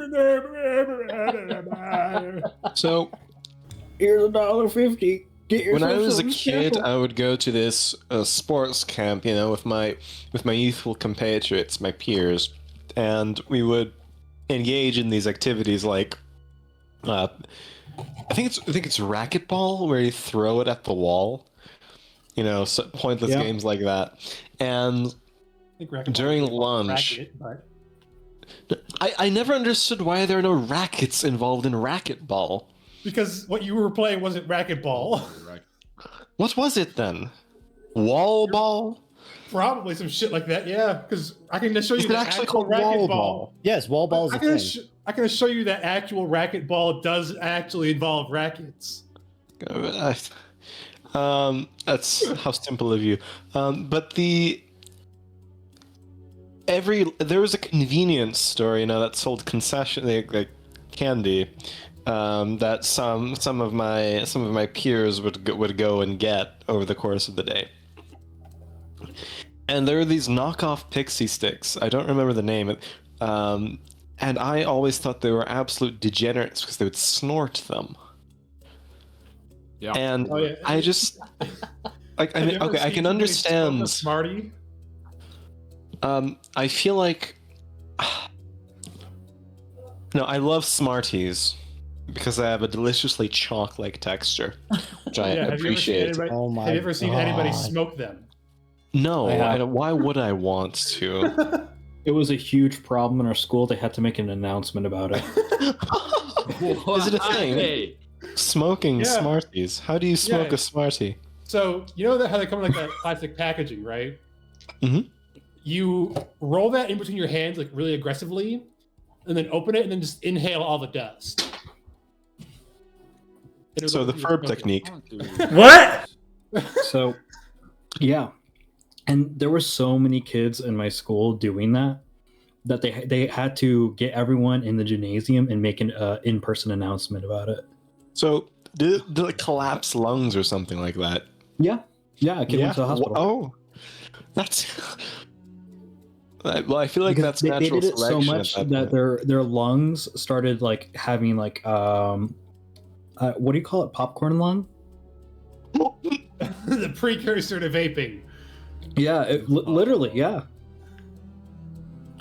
Popcorn. Wow, that's impressive. I think It was so bad. I feel bad for the kid, but I mean, he pulled the Darwin children on that yearn one. for lung disease. They yearn for the mines, the Smarty mines. They do. Just send them to the coal mines. They love it there. I did. Those like really thick pieces of chalk that would be used to go over green boards. You Do you ate them, didn't you? perchance have Pika? I don't know what pica is. Pica de gallo? We just think you eat things that normally shouldn't be eaten. Yeah. Usually because of what? Is it low iron? Is that usually the Oh, well, cause? it's just I whatever. know what deficiency. pica is. I'm so glad. See, I made a joke. I'm glad. Congratulations, you made a joke. And no one got it. Maybe that's why Fel eats flour. No, true. Yeah, no, It is- paired. That's why I asked, because paired with the flower conversation that I popped into the middle of, I You was might like, be onto something. but at least- no, whatever mineral you are deficient in depends on is like why you crave certain things. So it's not always just like low iron. It could be Well, a whole load of things. Look, I at least I didn't give myself scurvy because that has Dio, the prodigal son. I hope he's doing okay. I hope he's alive. I hope he. I know, he's okay. Have some vitamin C every now and then.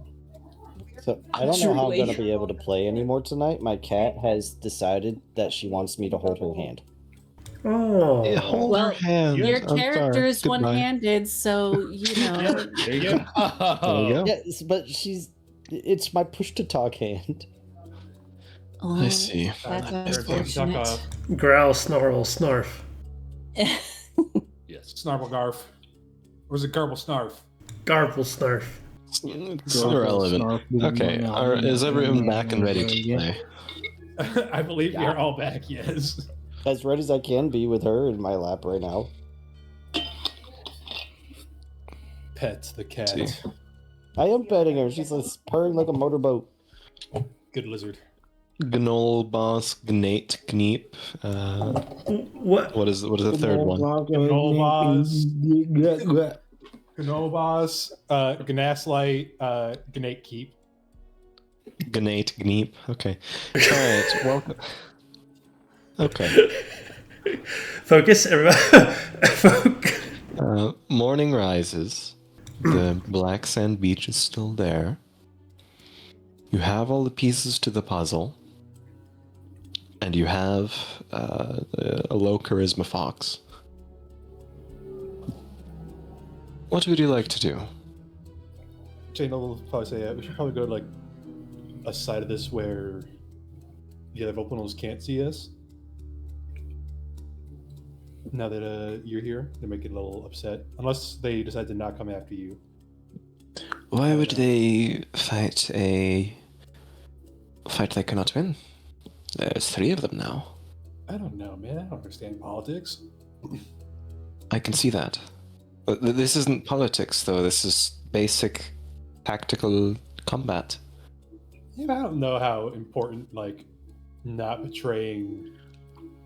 You don't know how important numbers are.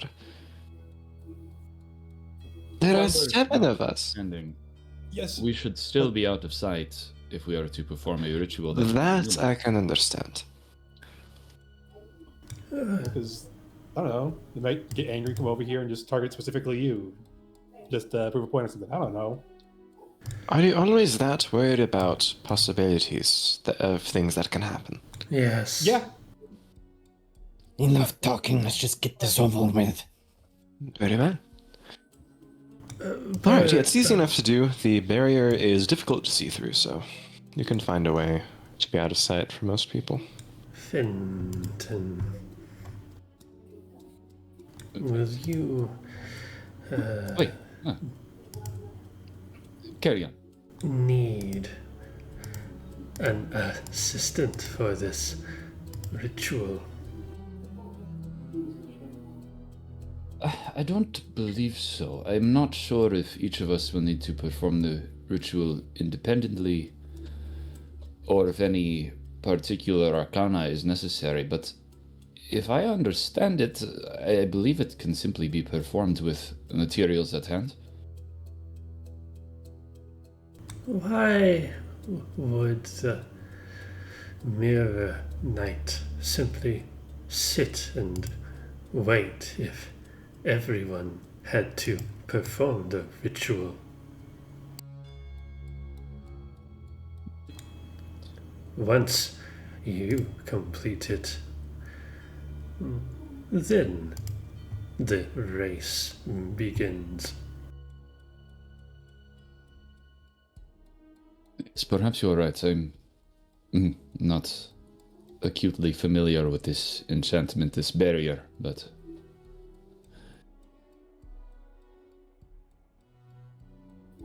Are we ready to try? Yep. Ready as I'll ever be.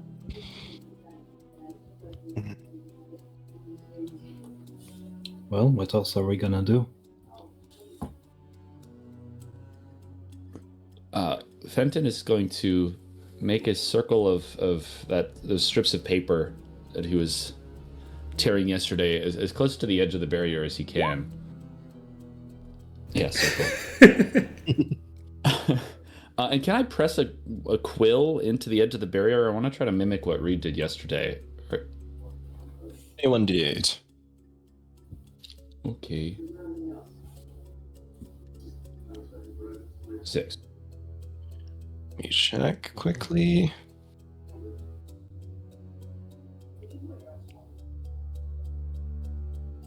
There is kind of like a soldering iron, a brief flash of smoke, and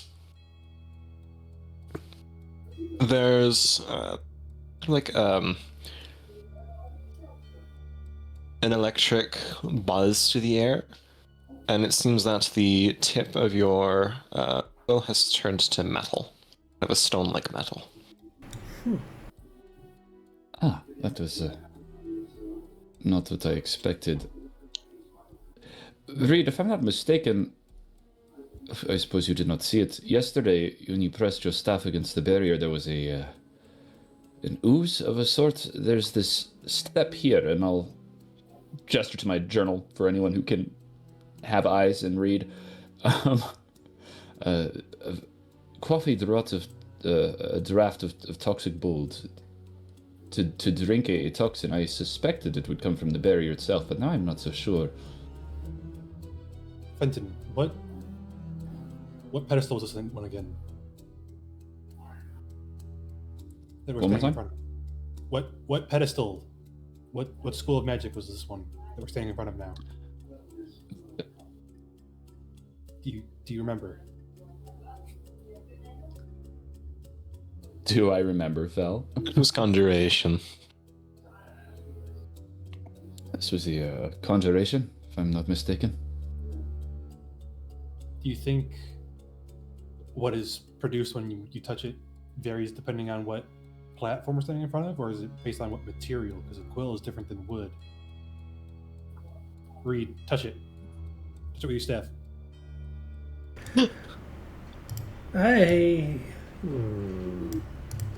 I'll walk forward and touch it with the buttons of the staff again. Roll me a 1d8. That's wrong. That's right. Still some poison, some acrid poison drips from it. Okay, so it's based on It material. doesn't seem to be... It doesn't seem to have a correlation with where you're standing in regards to the circle. It seems uniform throughout. It doesn't seem to be like damaging my staff as a magic item. It's a magic item, no. It would probably hurt if you stuck your finger in it. I'm just gonna knock against it like 3 more times. Pat, pat, With pat. staff? Yes. I would It's like to try definitely something. Yeah, go for it.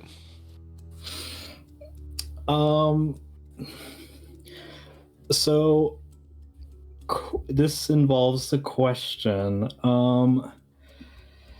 So could I, using Aether Step, see if I can pass a limb through this barrier? Just a limb through this barrier. Like testing the waters in a sense, not Are like you trying to, or do I have to use my full body? You can certainly try the limb if you're just trying to open a portal and see if you can reach through it to the other side. Yeah.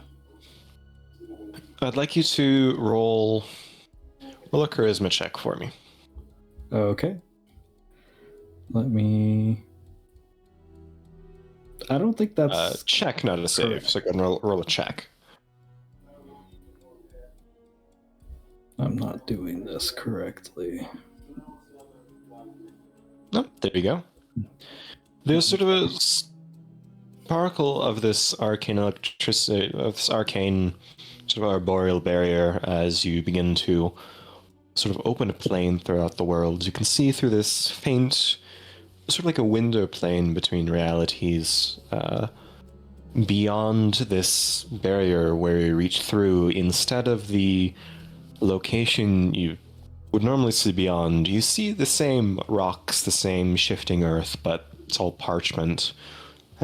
Quill is growing instead of grass. But yeah, through this barrier, for a brief second, you can see Lorenz's hand through it before you realize that it's a very unstable, difficult thing to breach. And despite that fact that you were able to withdraw your hand just in a split second of time before it collapses, it probably would have hurt you a bit if you didn't roll above a 10, but it is difficult to pass through. Okay. Can I have two flasks of oil. Can I dump one of the flasks out and then use the flask to try and collect some of the poison on Reed's staff? Yep. It's easy enough to do with how many times he's slamming the staff into it. You can see eventually there's fire, there's electricity, there's poison, acid, all of that. And it seems to be wearing on the staff a good bit as keeps on slamming it into the barrier. All right, Reed, stop. Discovered what you needed. Yes, I think we have. I think I've gotten what I needed now. And Jane will come back over to Fenton with the flask with some of the toxic poison in it now. We need some of this, right? I'll kind of grab it uncertainly. I certainly hope my instinct is proficient. I'm gonna kneel down and strike a tinderbox on the circle of paper, and might take a little while to get the paper ablaze. It takes a moment, but you're able to strike a match and begin to light a circle. Is it just Fenton in it, or is everyone? If it was big enough, then Jane would be in it. Lawrence will be in it as well. All right. If they tell him to be in it, Foshker would be in it. The group convenes inside this circle of ash. As the fire burns in a circle, there's this slight bit of heat emanating from the necromancy ring, and you can see just in the localized area, a few feet away from you, the deep sort of bruised blue of the barrier slowly fades away. I forgot. What rings do I have inside me right now?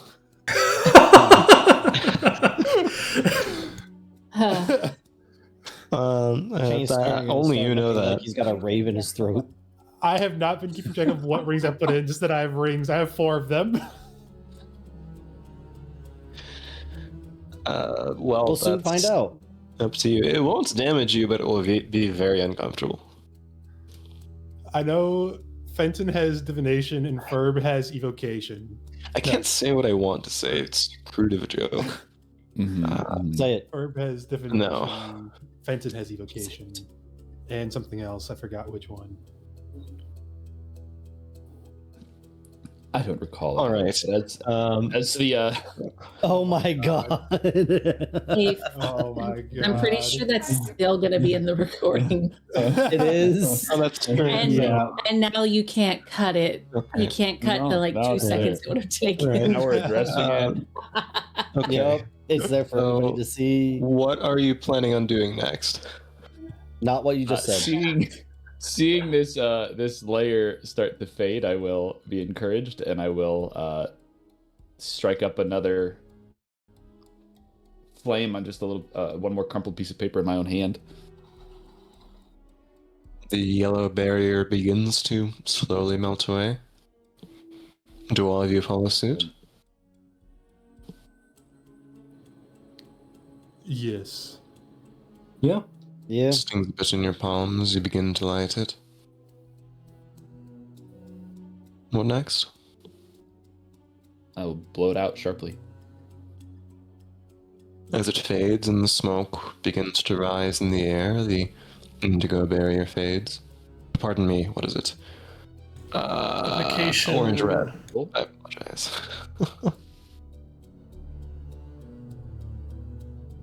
That's the one color I didn't have written down.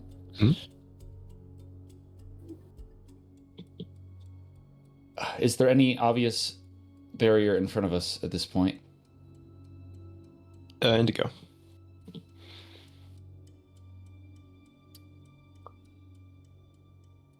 Divination one. My notes are all wrong. What ring does that correlate to? Cantrips. Divination. Spill thy heart Just upon. spill thy heart.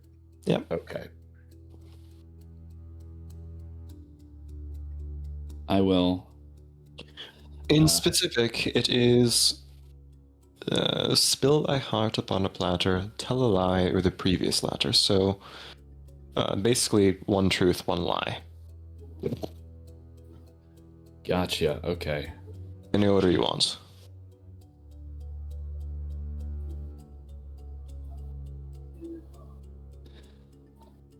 My name is Fenton Tsunobo. I am a Vopanal of the Yonari dynasty.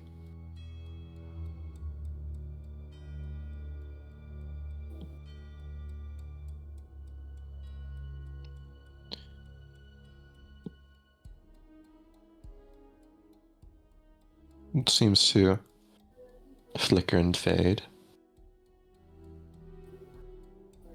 Chain will mimic exactly what Fenton just said with Fenton's own voice. Does not change for you, Chain. Oh, You're that's not right. Fenton Sonobo. Then you'll add on shit. Hold on. Sorry.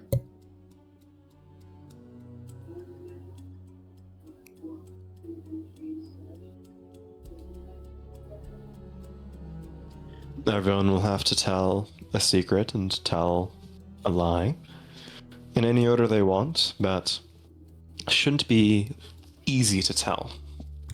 A secret or a truth? Because you said truth earlier. A true secret.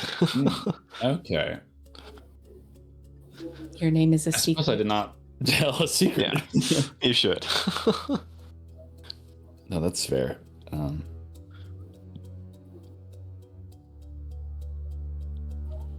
My name is Foshkra.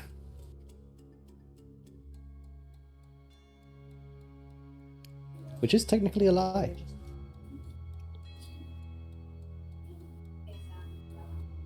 You're not supposed to tell us which one is which. But you should know, Fel. All right. Sorry, I'm back. Welcome back. Come on. Come in. It's like therapy. In a circle, we're gonna tell, a truth and a lie about ourselves. Chain will say, I'm covered in arcane tattoos, and I love how I look.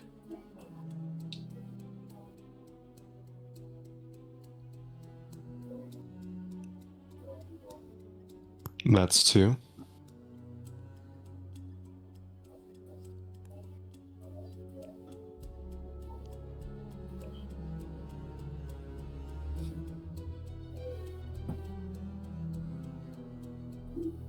What about soul? He kind of shrugs his shoulders. I saw something else in the stars above, and I lied about the reason that I have joined you.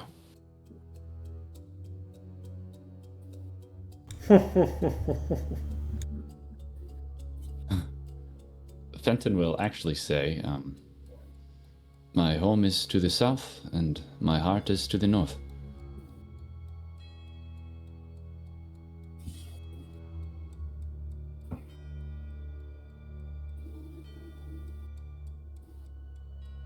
Was that your truth? The point is, you're not supposed to know. Oh.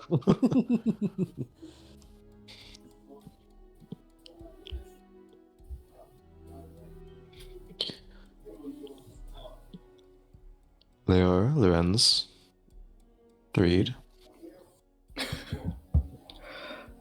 Take your time.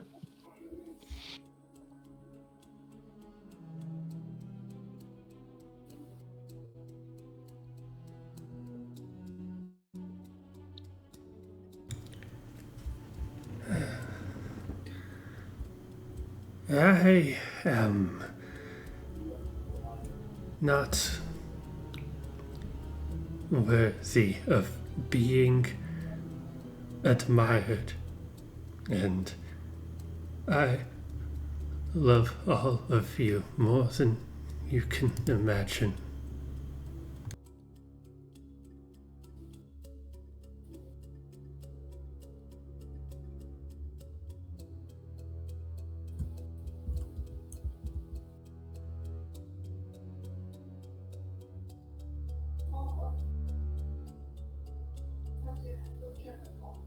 I fear failing my people Yeah, I don't. and seeing them fall to nothing.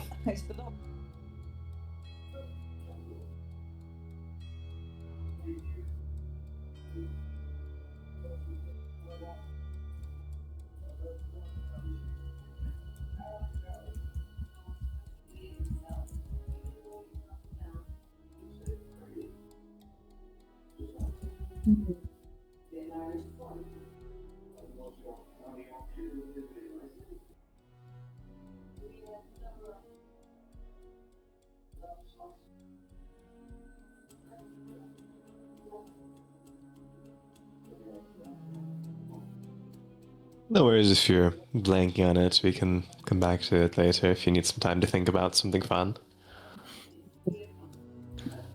Yeah. It is kind of an on-the-spot thing. Use the sending channel again. Yeah. Well, you see, I have an idea, but the problem is that it would I don't have anything set up for it. So while I could say something very interesting, it would there is no readily available explanation. I don't think there Has needs to to be be in this explained one. now, yeah. Who are you going to need to explain to? Well, okay. Well then, I guess I say that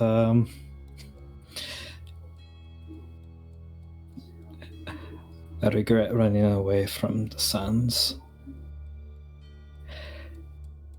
And I remember what happened to me in the astral plane.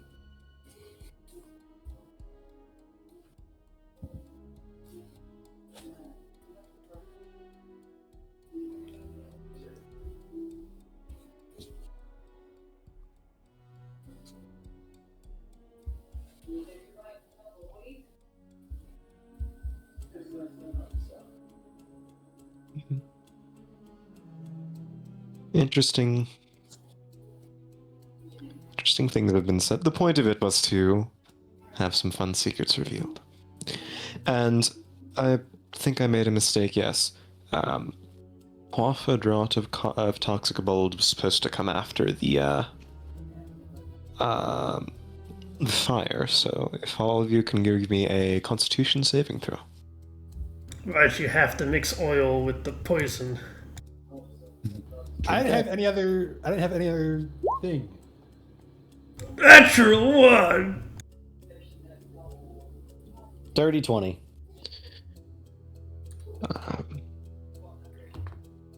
Natural 20. All those experiments are paying off. For a total of 21. I regurgitate 4 rings.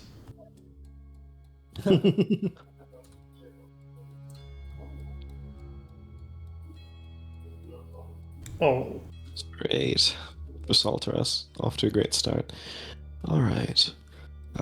Lorenz and Foshkra, you're the only one who sort of resists a lot of this. You take 5 points of poison damage.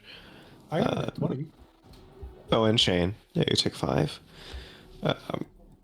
Fenton, Reed, Eleora, and Sol, it's a bit tough going down. It sort of stings your throat. It tastes horrible. You take 11 points of poison damage. Grody.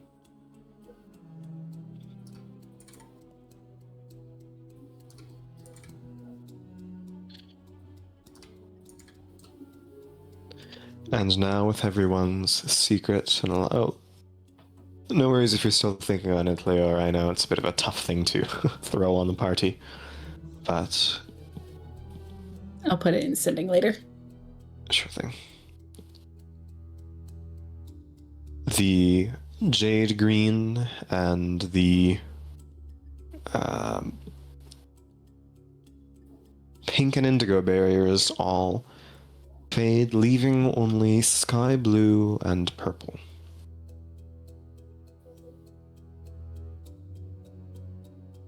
I want to first try just spitting onto the sand. Doesn't seem to work. Take out a knife.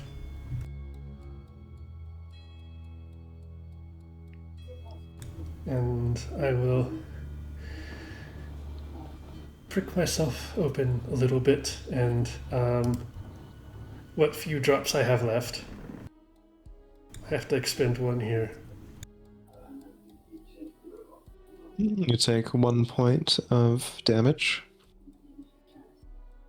Jane will like bite his tongue with his beak. And That seems to work. You take 1 point of damage as you begin to bleed a bit, but Foshker will I'll close take his my- hand into. Oh, sorry. No, you first. He'll just, with his one hand that he still has, he'll hold it into a fist with his claws pointed inward until they pierce the scales. it's easy enough to go around in a circle and one by one. Leaving finally, obscure thine eyes just for the fun of it. We all take 1 point of damage, right? Yes. I smile. Don't worry, we forgot the last step. He already has that one down. I just simply cover my eyes. Jane will take a page out of Reed's book, and since he's already bared his throat in this fucking arena, he will pull his scarf up and wrap it around his eyes like a blindfold.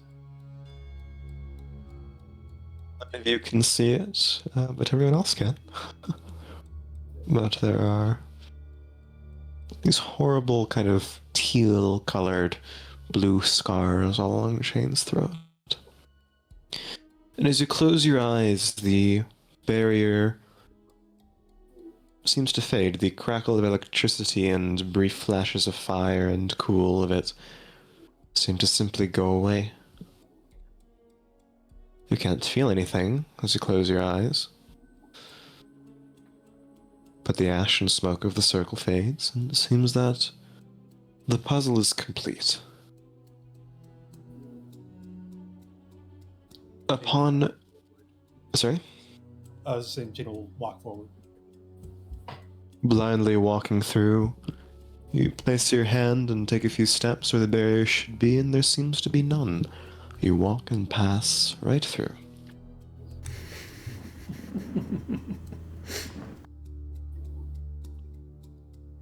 And one by one, it's easy to step forward through this barrier and to what lies beyond.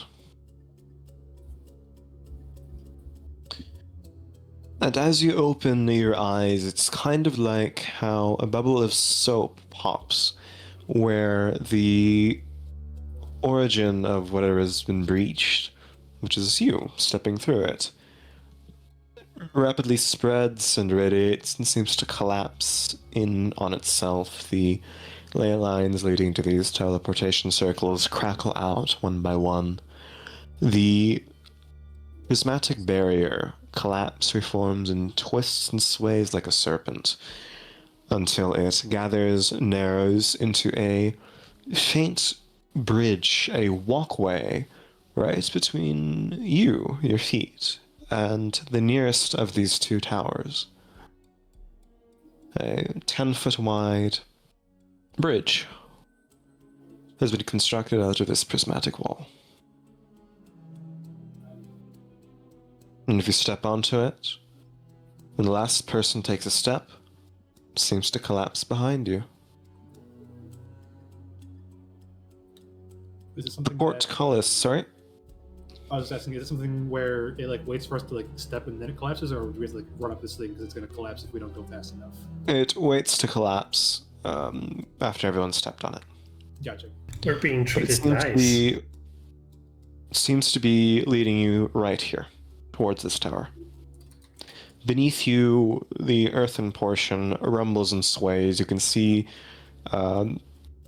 pincers and strange things breaking the surface. At one point, a purple, massive worm-like creature emerges like a dune and then dives back into the ground.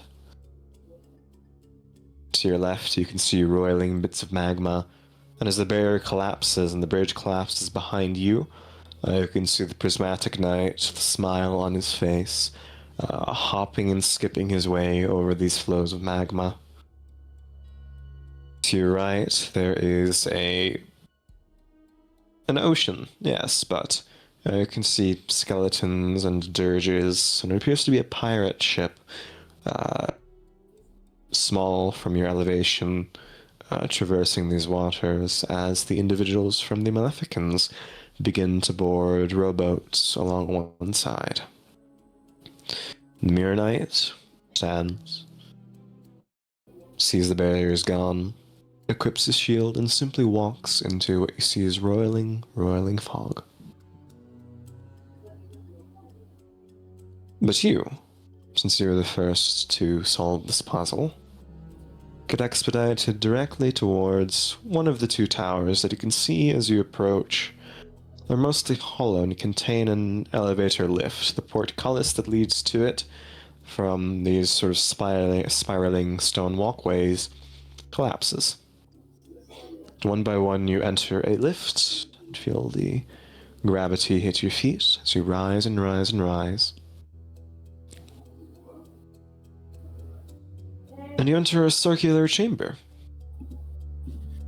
Seems to be quite nice. A wizard's tower with all the amenities and fixtures. You rise from the bottom floor, see a library, plenty of enjoyable, reading nooks, places to sit. On the second floor, there are warm beds, a piano, food and drink on one shelf.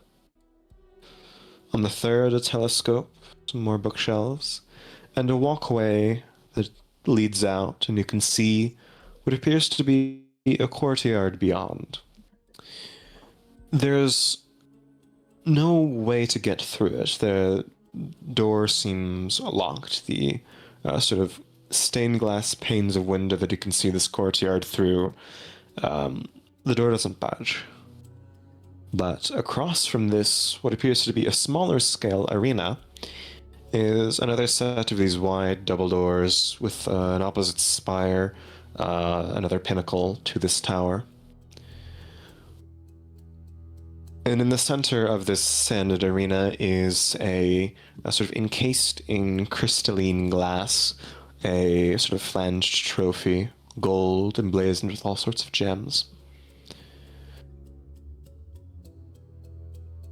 Seems to be a waiting area, place to rest and sleep.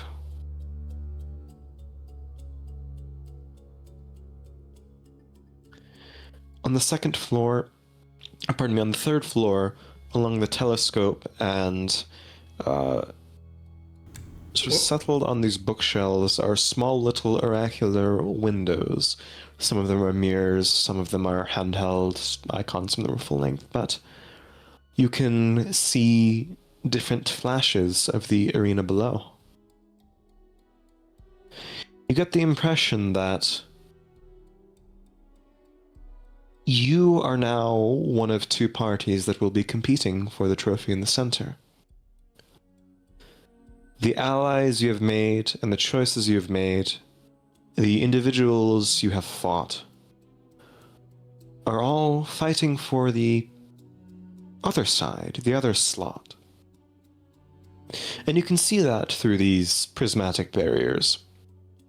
You can see the Maleficans from afar begin to combat this sort of skeletal dirge, fighting what appears to be a dead ship. The Looking Glass Knight through the fog calmly combats against these strange ethereal entities, monsters, mostly undead, some elementals. The Stained Glass Knight wars against all sorts of creatures from the fire plane, demons and devils, which he dispatches with some pleasure. The Welpenals follow your steps on this rocky earth. But you have earned a place in the final fight. And you have some time to rest, to enjoy the day, to eat good food, hot food prepared by some ethereal force, sleep in warm beds. Holy shit, we You get a guys might spa have day some after all time. this? Sorry? We get a fucking spa day after all this? Yes. And we don't get There are... chased out of this one by a snake, right? No, there are invisible attendants, unseen servants.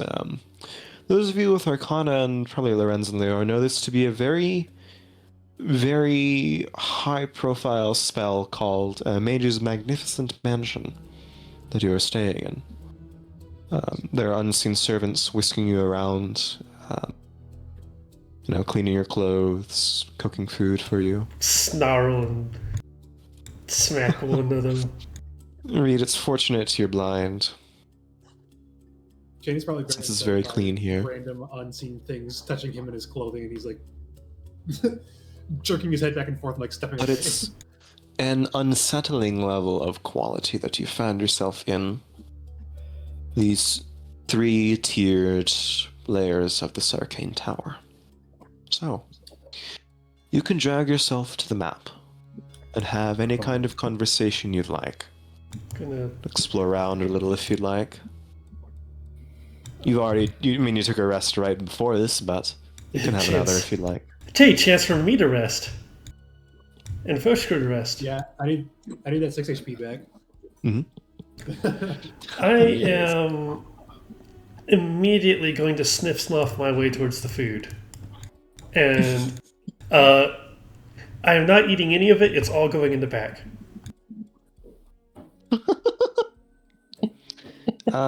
As much as you try, you mean it's all going in the back, as in the bag? Yes. As soon as you take something off the shelf, be it an apple or a readily cooked meal, it's soon replaced by these artificial servants. There's no way you can deplete what is being cooked here. It keeps on being replaced. I am now heavily encumbered. But there are fine quality meals from all around the stained glass lands. There are heavily spiced stews and curries from the Shimmering Sands, an arrangement of steamed rice and all sorts of condiments from the Inari dynasty, roasts and pastries and porridges from the Ochre Kingdom, grains and hearty meals from the Tlani Basin, or what it once was. It's kind of an unnerving indulgence of comfort that you've found yourself in. But you're free to converse, do what you'd like. So, Reed's going to start a campfire with some of the chairs. Oh, alright. He drags a few chairs together, begins a small fire. This is going to be at he's disadvantage. He's doing so blindly, and imagine making a mess out of a lot of things. Oh, it is a mess, yes, but it's kind of like, those cooking shows where they make a fancy meal out of the prepackaged stuff. Reed takes bits and pieces of this already prepared food and makes something new. All of you are elsewhere, so you don't see it, but everything has been pre-tasted. Yeah, I definitely think that Lorenz is going to check out this telescope here. Let me get better ambience on.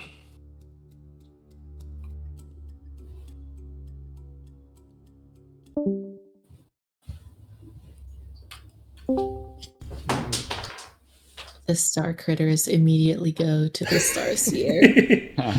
Yeah, it's a wonderful telescope that you can see pierces beyond the barriers of the Serena, and you can see the stars above.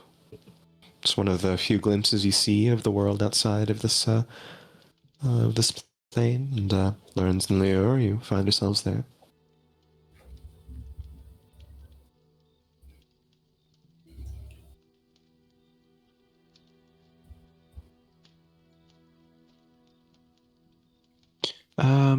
Looking through it, you can definitely see the same constellations that you know and are familiar with. But I'd like you to roll a perception check, Lorenz. Okay. Let me. This is only gonna go so well. Oh. 16. The kind of like when your eyes ache as they're adjusting to harsh light, there's one star that catches your eye. It's doesn't hurt. It feels warm to your iris, not in a bad way. It seems as if it's smiling down and winking at you. Oh.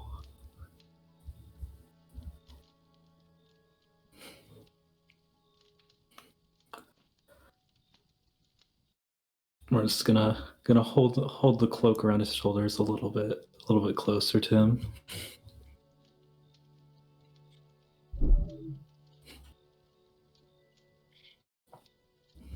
Is I think everything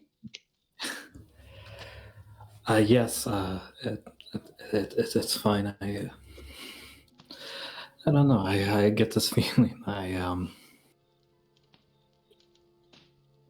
don't know how to explain it. Why don't you take a look?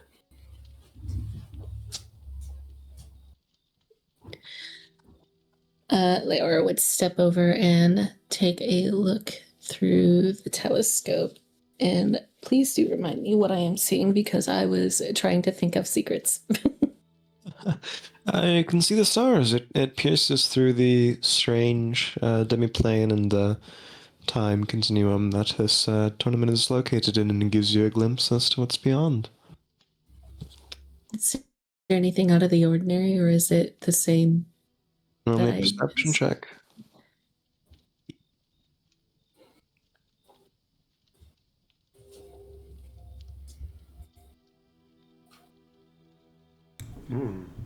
Nothing seems particularly different, but it's a warm and welcome sight. You don't see any additional ones that mean anything more to you, though.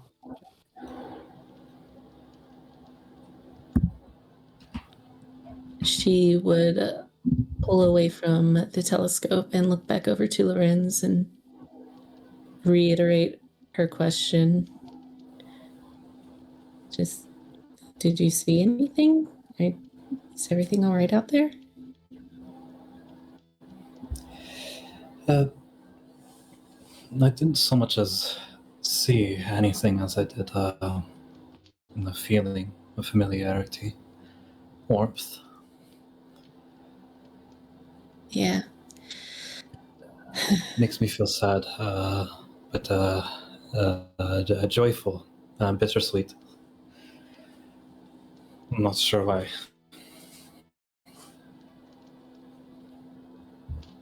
Because everything else is so chaotic and ever changing. It's nice to have something that stays the same. Or, well, at least something that has always been familiar. I suppose so. I think that maybe we take everything for granted. I mean, sure, some things seem to stay the same, but I mean, nothing really lasts, does it?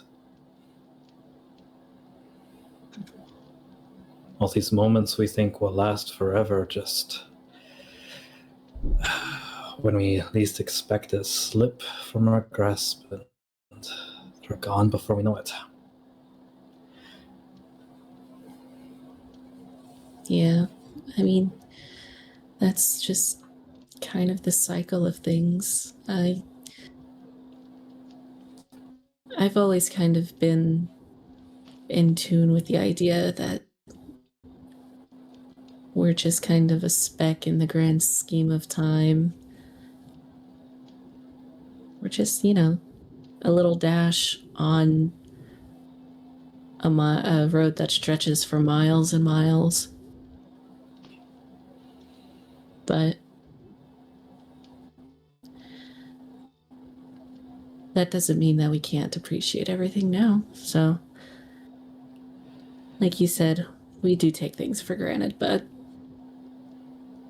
there's no better time to look for the beauty in things than right now, at least while we have a moment of peace. Yeah, I think that they're right. I mean, no better time like the present.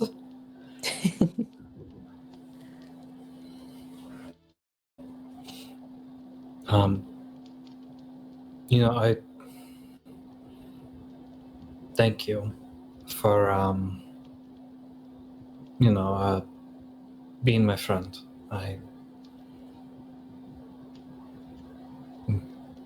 It's hard for me to, I don't know, it's been hard since, forever, since last time I can remember. And I want you to know that if you ever need a shoulder to lean on, I'm there for you. She would smile at him, and it would be a warm and genuine smile, not the pained ones that she's had for the last day or so. And she would reach out and take his hand and say, I'm really thankful that you're here. You and everyone else here have been just, it's not always easy, it's not straightforward, but I don't know, with you and everyone here, it just kind of feels like home in a way.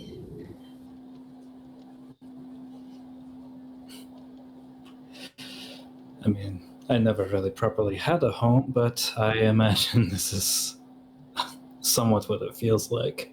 It's definitely chaotic and messy, but I think it's better than being alone.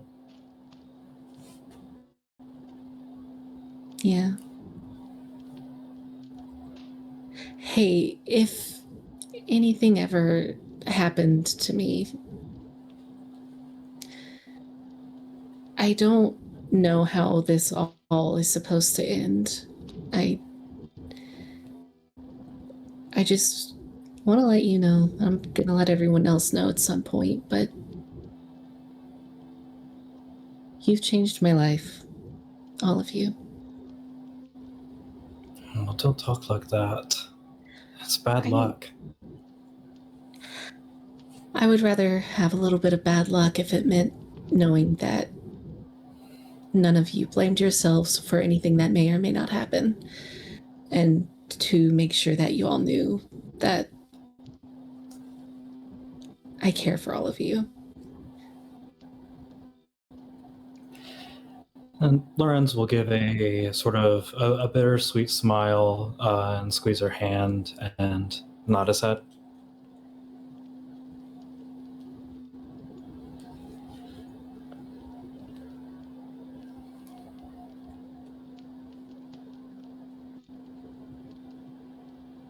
Leora would look back out to the stars after that and just kind of sit in her own thoughts.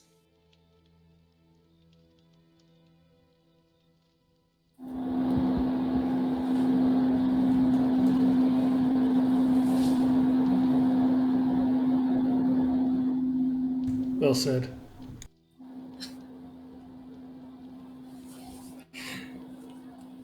Nice. To the stars overhead remain. It's fun to see when the sun doesn't come and interrupt things on occasion. What's the plan? Any further conversations? Fenton is simply going to kind of peruse the food options for a while and eventually just grab a glass of wine and nothing else and find a place to sit and just kind of bury his head in his hands. Bar dinner. Oh, no, you fucking don't. Not with me around. I think Shane, he feels very uncomfortable in this place. And with everybody else on the upper floors, it seems, Chain will go around this first floor. You said that this first floor is kind of like a library, right? Yep.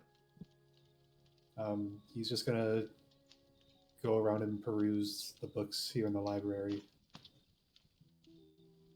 All exclusively about the history of the Lyceum Draconis and Malefica. Seeing that Mostly how great and grand the advancements of the arcane have been. There are a lot of arcane catalogs, descriptions of famous wizards and witches. arcane catalogs, are there any? So is this all basically just kind of like talking about, all these great deeds, or is there like rudimentary stuff here too? Like, There's some rudimentary stuff, but not that much in the sense of... It's more about the history rather than the actual how to cast a spell. gotcha. I guess if everything he has about the arcane, the ones that Chain would be looking for are really just kind of like anything on runes. There are a few, yeah. Yeah, you'd probably just take a couple of those books and start to read them. Runic magic was first made for the purposes of wartime spellcasting. It's easy to inscribe runes on something and have it be good. There's a lot on transmutation, specifically experiments on what are now known as giants in the campaign. They basically took bears and inscribed a bunch of tattoos and magical signals on them in order to give them enough intelligence to be obedient and subservient, but not enough to have them actually be considered people by the dragons of the Lyceum, and usually have them cater to their specific tasks. If there was a giant sent to breach barriers, it would have explosive runes.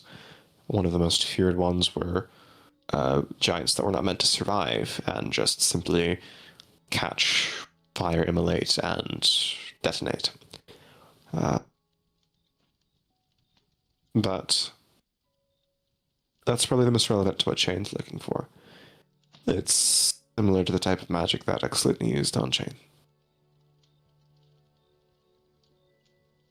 It goes into mostly very academic detail, but there's this... The writer specifically has this very sick kind of pride in the sense of what they are describing that they were able to get these giants to do.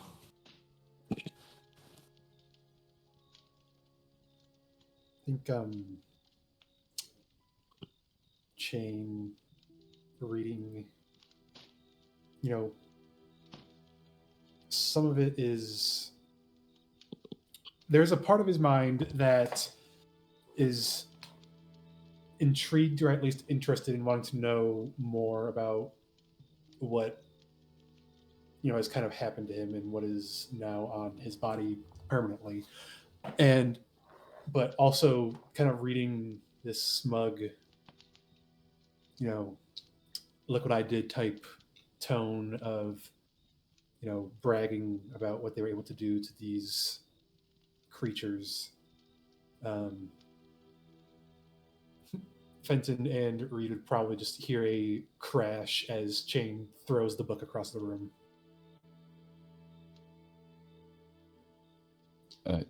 You all right, Chain?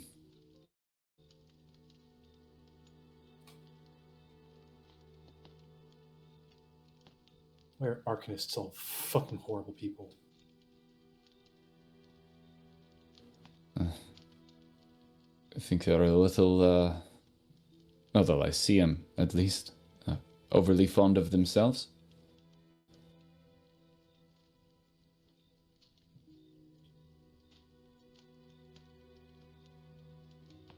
Seem overly fond of torturing people and creatures.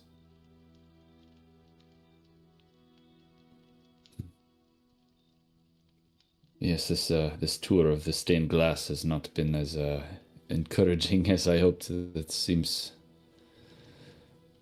things are pretty bad out there.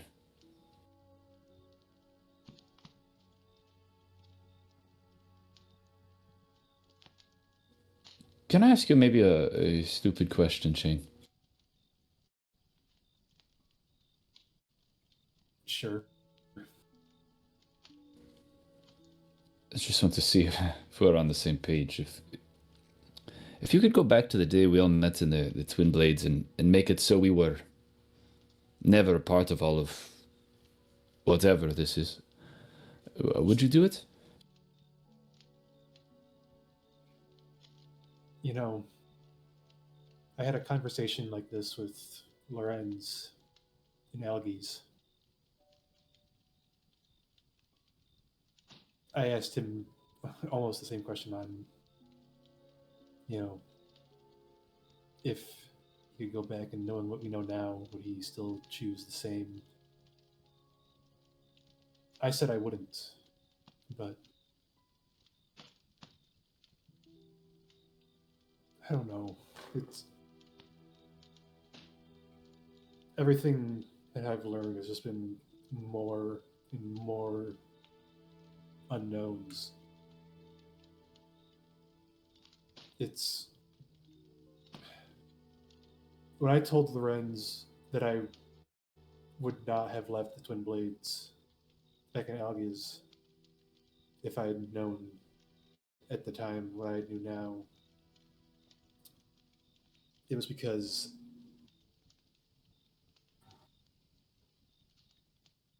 I said that ignorance was bliss and that I would have rather lived out my life just doing what I was.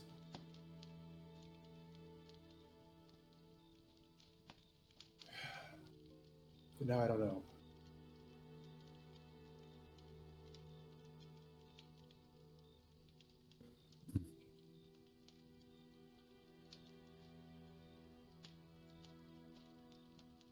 What about you?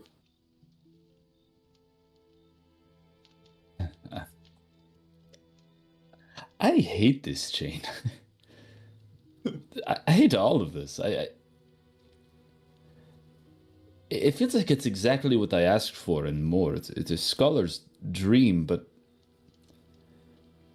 I don't know. I think perhaps I was made to just be a tavern bard and nothing more. I feel like an actor, still, more now than I ever did in Obidis. But I don't think...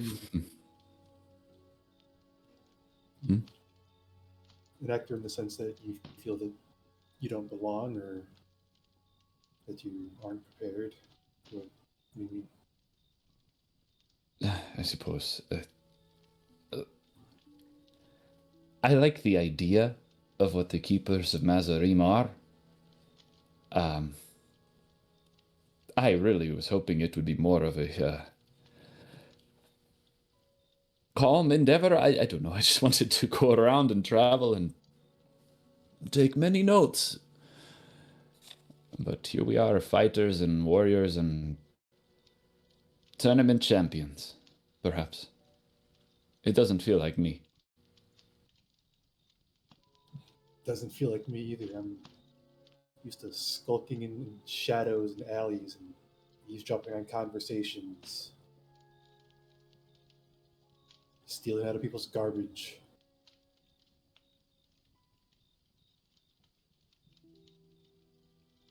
Now I'm in some fancy tower with hundreds of thousands of eyes on me. I do keep forgetting that. I kind of wave to nothing.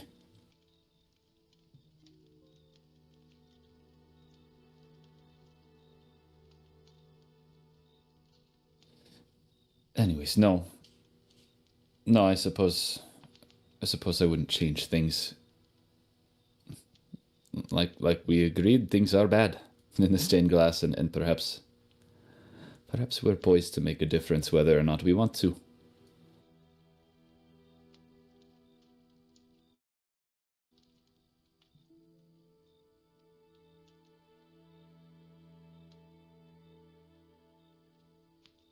did you feel satisfied with what Lady Eleanor told us? Gods, no. She gave us questions, not answers. We walked halfway across the stained glass, and as interesting as what she said was, and I, for one, I know you have your disagreements, but I will go insane if I do not believe there is some sort of destiny involved here. And even so, I wish she told us anything of immediate use. I will follow her breadcrumbs for answers, I will, but no. I'm glad I wasn't the only one then, because I honestly felt like this entire trek was a waste of time when we left there. And now here we are in this tournament, completely unexpected, but vastly significant. So, it was not a wasted journey, perhaps.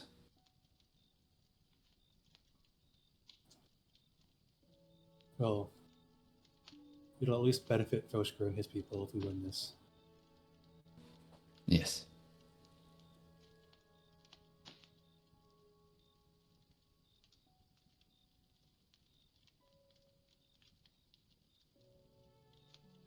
When we leave, whether it is victorious, and I do hope it is, or not, I know we will wish to recuperate, but I think I need your immediate assistance.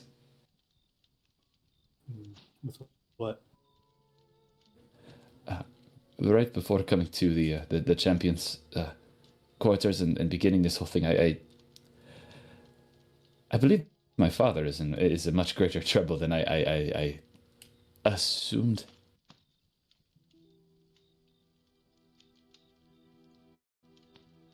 Sorry, my audio cut out. Can you repeat that? Yes, I believe my father is in much greater trouble than I had assumed. What do you mean? How? I thought you said that the church was on it. They're on it, Jane, but they believe they found him, saw him, scried upon him in a ditch in the underbelly, and they assume he is just another drunkard. But that is not Kenyan, and so I don't. For him to just go off like that, they're sending a paladin out. It should be fine, but I need to know for sure. Shane sort of like runs a hand through his feathers on his head and mimics in Fenton's voice some avian curse words. And you found this out before the tournament. Well, there wasn't. Yes, the rest of you were already headed to the champions' quarters, so I just followed. Gods, Fenton. I know that this entire arena is all fucked up with time or whatever for whatever magic's going on, but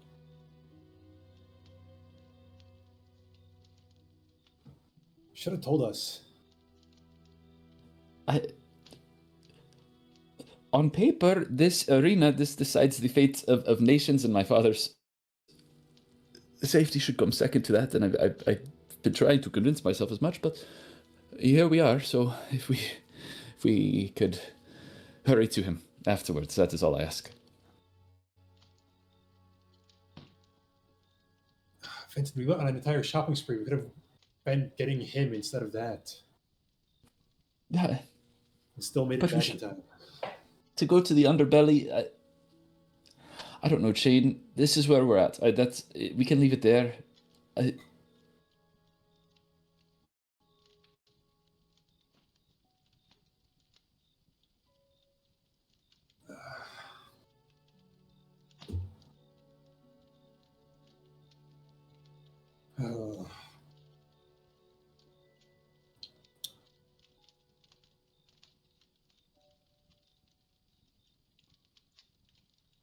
Yes.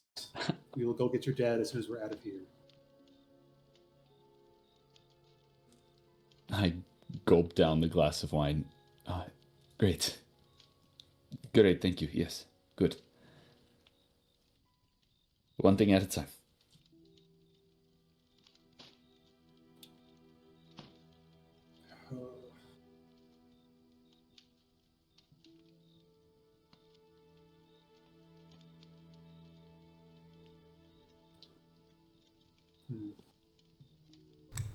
The wine glass refills itself by an unseen servant. I wish it didn't.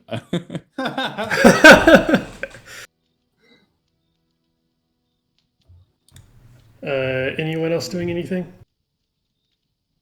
Other than Foshker pacing around the third floor, looking at the windows intently as he watches the fights going on. I'm trying to think of what Chain's next words would be. Which means he's constantly passing by Soul without saying a fucking word. He's watching them as well. I don't think Soul I said a imagine word to him you sitting in either. the corner. Say that again there. I imagine him just like quietly observing everything from like, I would say a corner, but the room's around, so a wall. Yeah. So there's Foshker's about to be impatient because he's in a circular room and not fighting something. there is a severe lack of quiet as I start banging two pans together, and from the middle floor yell, "Food!"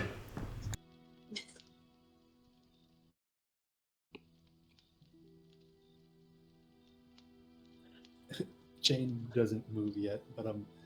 Dong dong dong dong dong dong dong. Pans keep banging. Would Chain? So I know that there's not a lot of air cocker in the Twin Blades. Would Chain know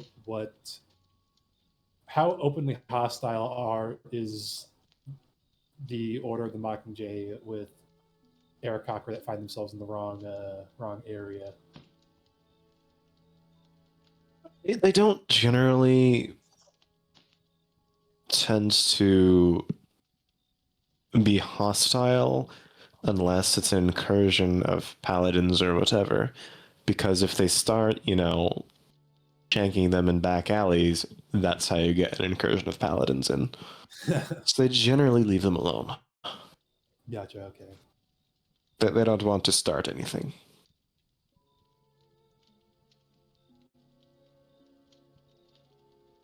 Bang, bang, bang, bang. Leora would wander her way down to the kitchen, dining room. There is a campfire in the middle of the floor, just like camping out in the wilderness. Reed cannot see, so until you say something, he is still banging pots. Reed, it's okay. I'm here. I'm sure the others will be here soon. Ah, yeah, excellent. Good supplies here. I have basically taken and rearranged all of the various food items into a delectable shepherd's pie.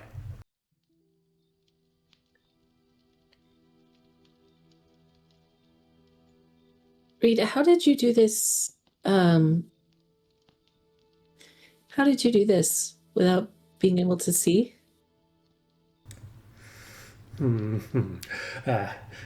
Sight is only one part of the world.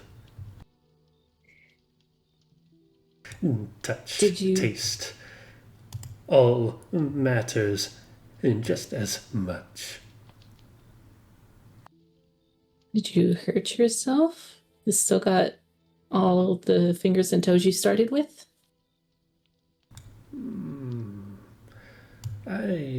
She would kind of give him a once over to see if he was okay or had any accidents. He did not cut any fingers off. There are not floating in the shepherd's pie.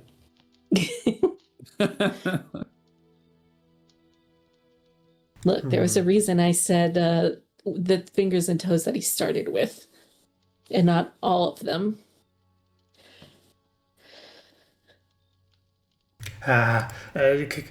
Come grab a bowl from wherever bowls might be. Would you like We one will- for yourself? Sit and eat and be a group together.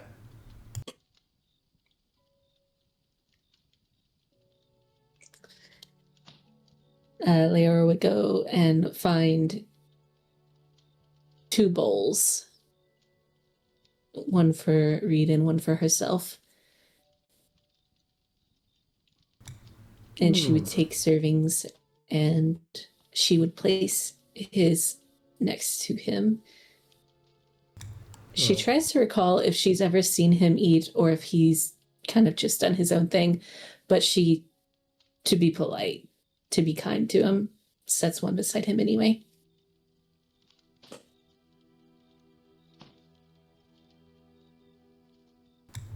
I will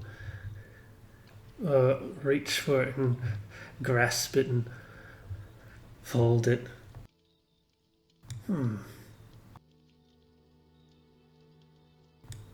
Start banging it against the pan.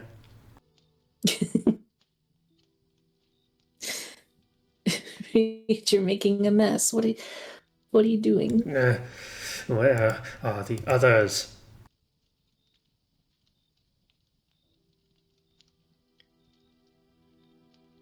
Oshkar is purposely ignoring it because he has no appetite right now. James going Someone will to eventually make his way down. And is uh, going over there. What the hell is all this racket? Food! Does Could he you do have not this just said often? that? Come, sit, enjoy. Oh my gosh, you are so loud. Janie's going to look to Fenton to see if he makes any move to go up yet. Perhaps we should indulge Reed. Before we do you think it's permanent what they did? I hope not, Jane. I suspect it's not supposed to be. Just as death is not supposed to be, but I do not know what the necromancer did with those souls. But hopefully not. I suppose we'll see. If it is permanent, it was not worth it. No.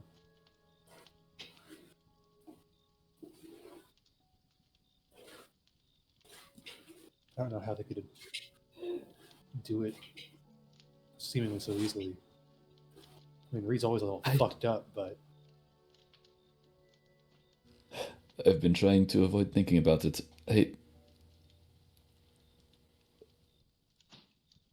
That kind of, I don't know if you call it peer pressure. It's awful. It's an awful thing. The fact that the choice was even presented is deplorable.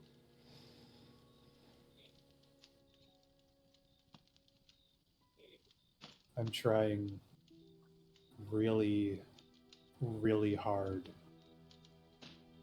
to not hate all Black Dragonborn after Agarax, but between Oxlitney and that fucking bitch. Mind you, Chain, I doubt the real preceptor had anything to do with that challenge. Maybe she did. But some big wigs in Estelheim plotted this whole game for the entertainment of untold thousands. It's all a facade. Just as disgusting, but if you're trying to not place blame on a entire race, there are individuals you can be blaming instead. It is just very hard when just about every member that you meet has just been an absolutely god's awful person.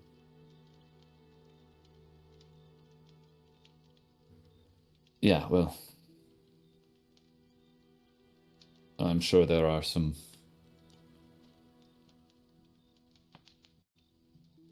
individuals who would love to have that conversation more than I would. I don't disagree. But the Black Dragonborn are a product of many things. And as we've seen, they do not all have to be the same. But if there's general trends, then there are general trends.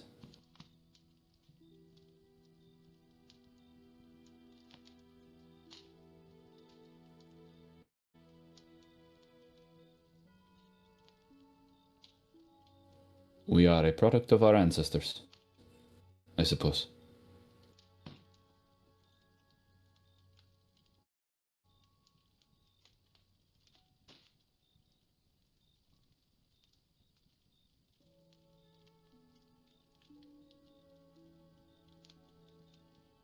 Hmm.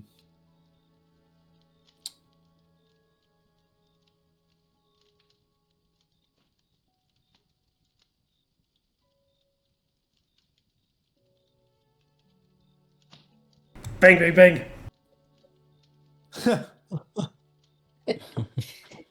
Are you ready to face them, Shane? Yes. I guess we should go before my eardrums blow out. I think we should do our best to love these people, quirks and all. The bat is sitting right next to the clanging pots and pans. I go to the reed percussion performance. I imagine the reed percussion is just Voshkra's hands.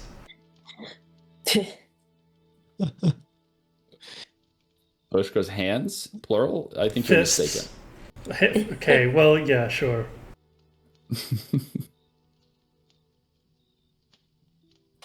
Good food. Where? Stop banging the fucking pans now. Ah, excellent. Is this everyone? Oshkar seems to be missing still.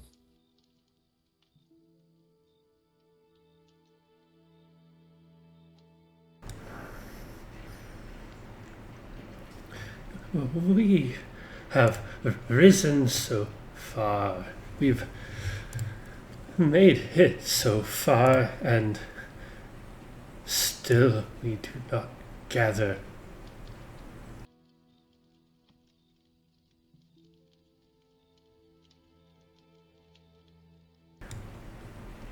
Why does a small cut distract you from a greater victory?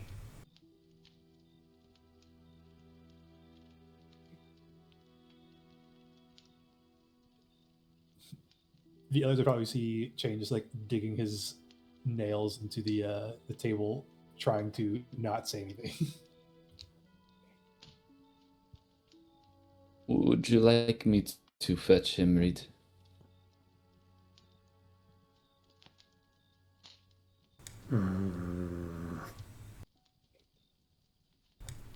I lack the ability to change his moods. I believe the world also lacks that ability.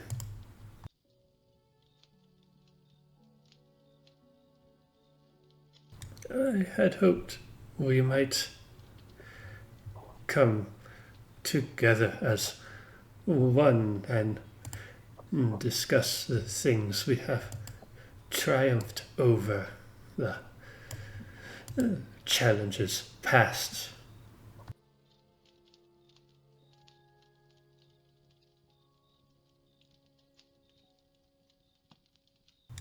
Weeks ago, we were all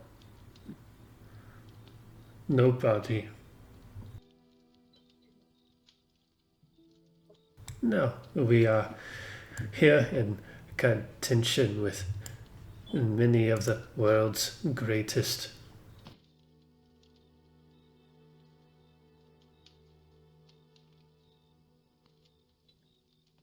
It is remarkable, yes.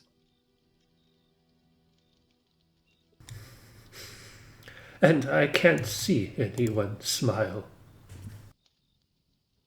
And that makes me unhappy.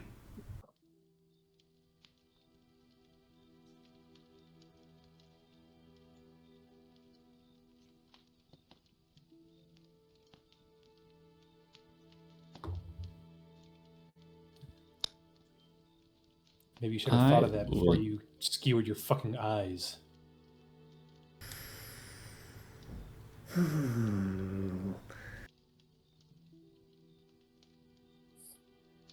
You know, no matter how much venom you try to put in us, I will never be cruel to you.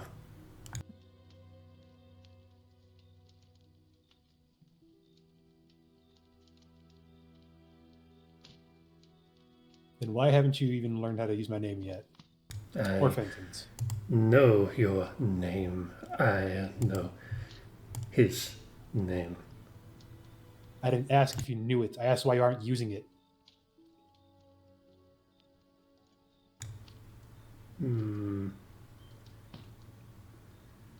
You're still running from you.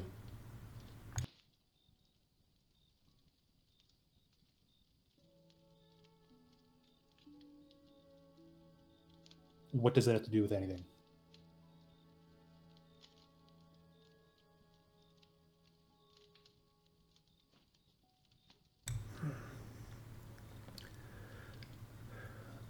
Leora, do you have the ability to heal me?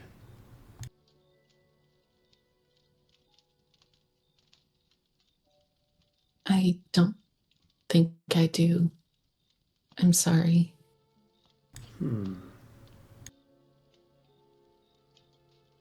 If I did, I would have done anything I could.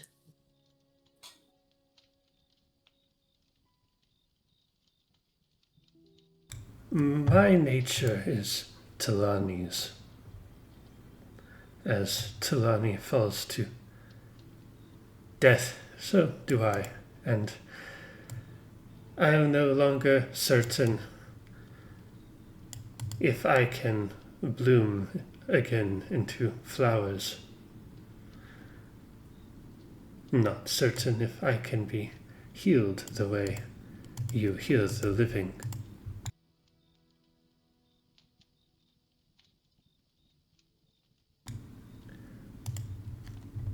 I want to know if that disturbs you.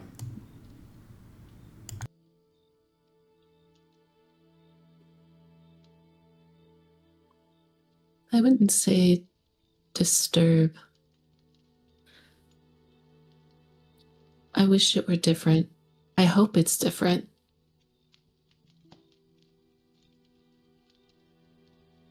I'll try to ensure that it's not true, that you can stay and heal and stick around. I'll be sticking around, but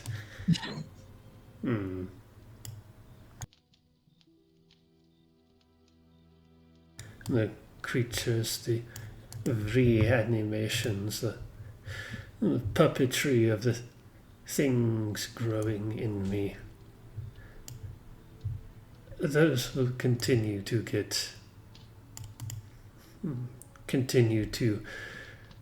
grow. I trust you'll be open with your preferences. Preference for what? Resurrecting the dead.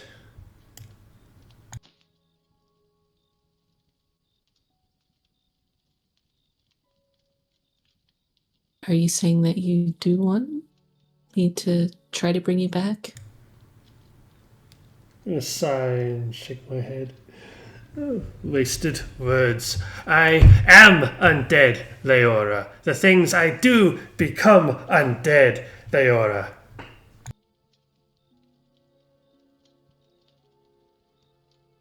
I don't know. That's not always true.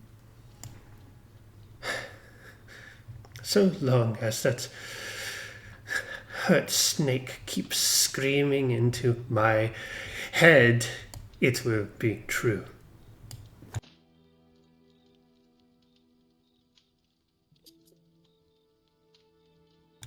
Do you know if we can stop it?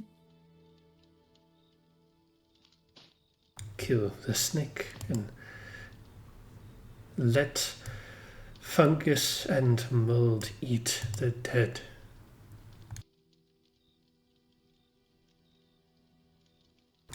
It will become good soil again.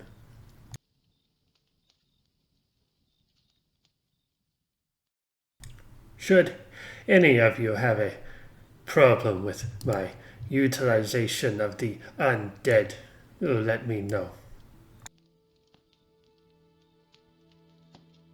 You won't keep it rattling in your hearts until it bleeds out of you, like many of you do with other things. Reed, has anyone in this party ever been particularly slow to tell you when they are displeased by our actions?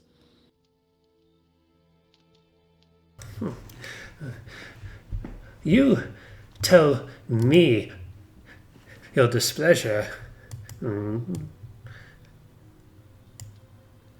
I imagine as a form of entertainment. Oh, there's the little knoll doing this and that.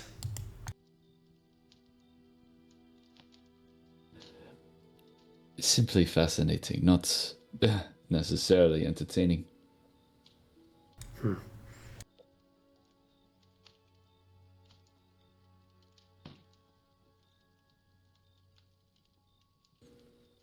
I will tell you, Reed, and I hope the others will as well, as you've requested.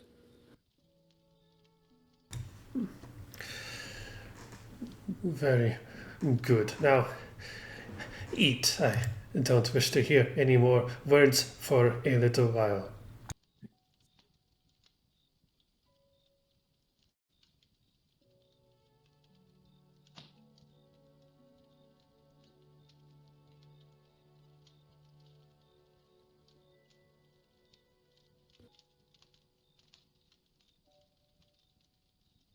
And you eat shepherd's pie made from an amalgam of many other different meals.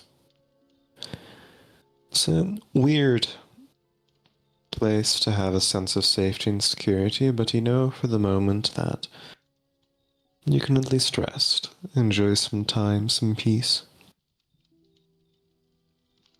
We're going to end the session here, but in terms of an update, the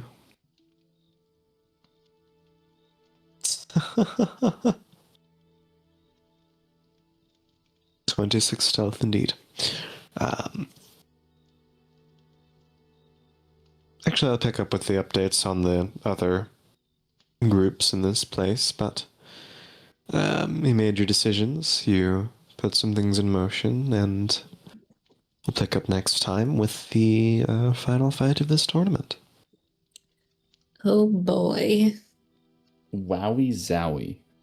I sure hope none of my friends die. Look, Surely. now that we've dealt with Chandra, don't come Surely back. that shouldn't happen. Surely I wouldn't do that to you. I sure hope none of my friends die. Haha, 50% I will crit cry. chance, crit fishing paladin says hi. I'll cry and you'll feel bad. I already feel bad. Alright, I am going to stop the recording here.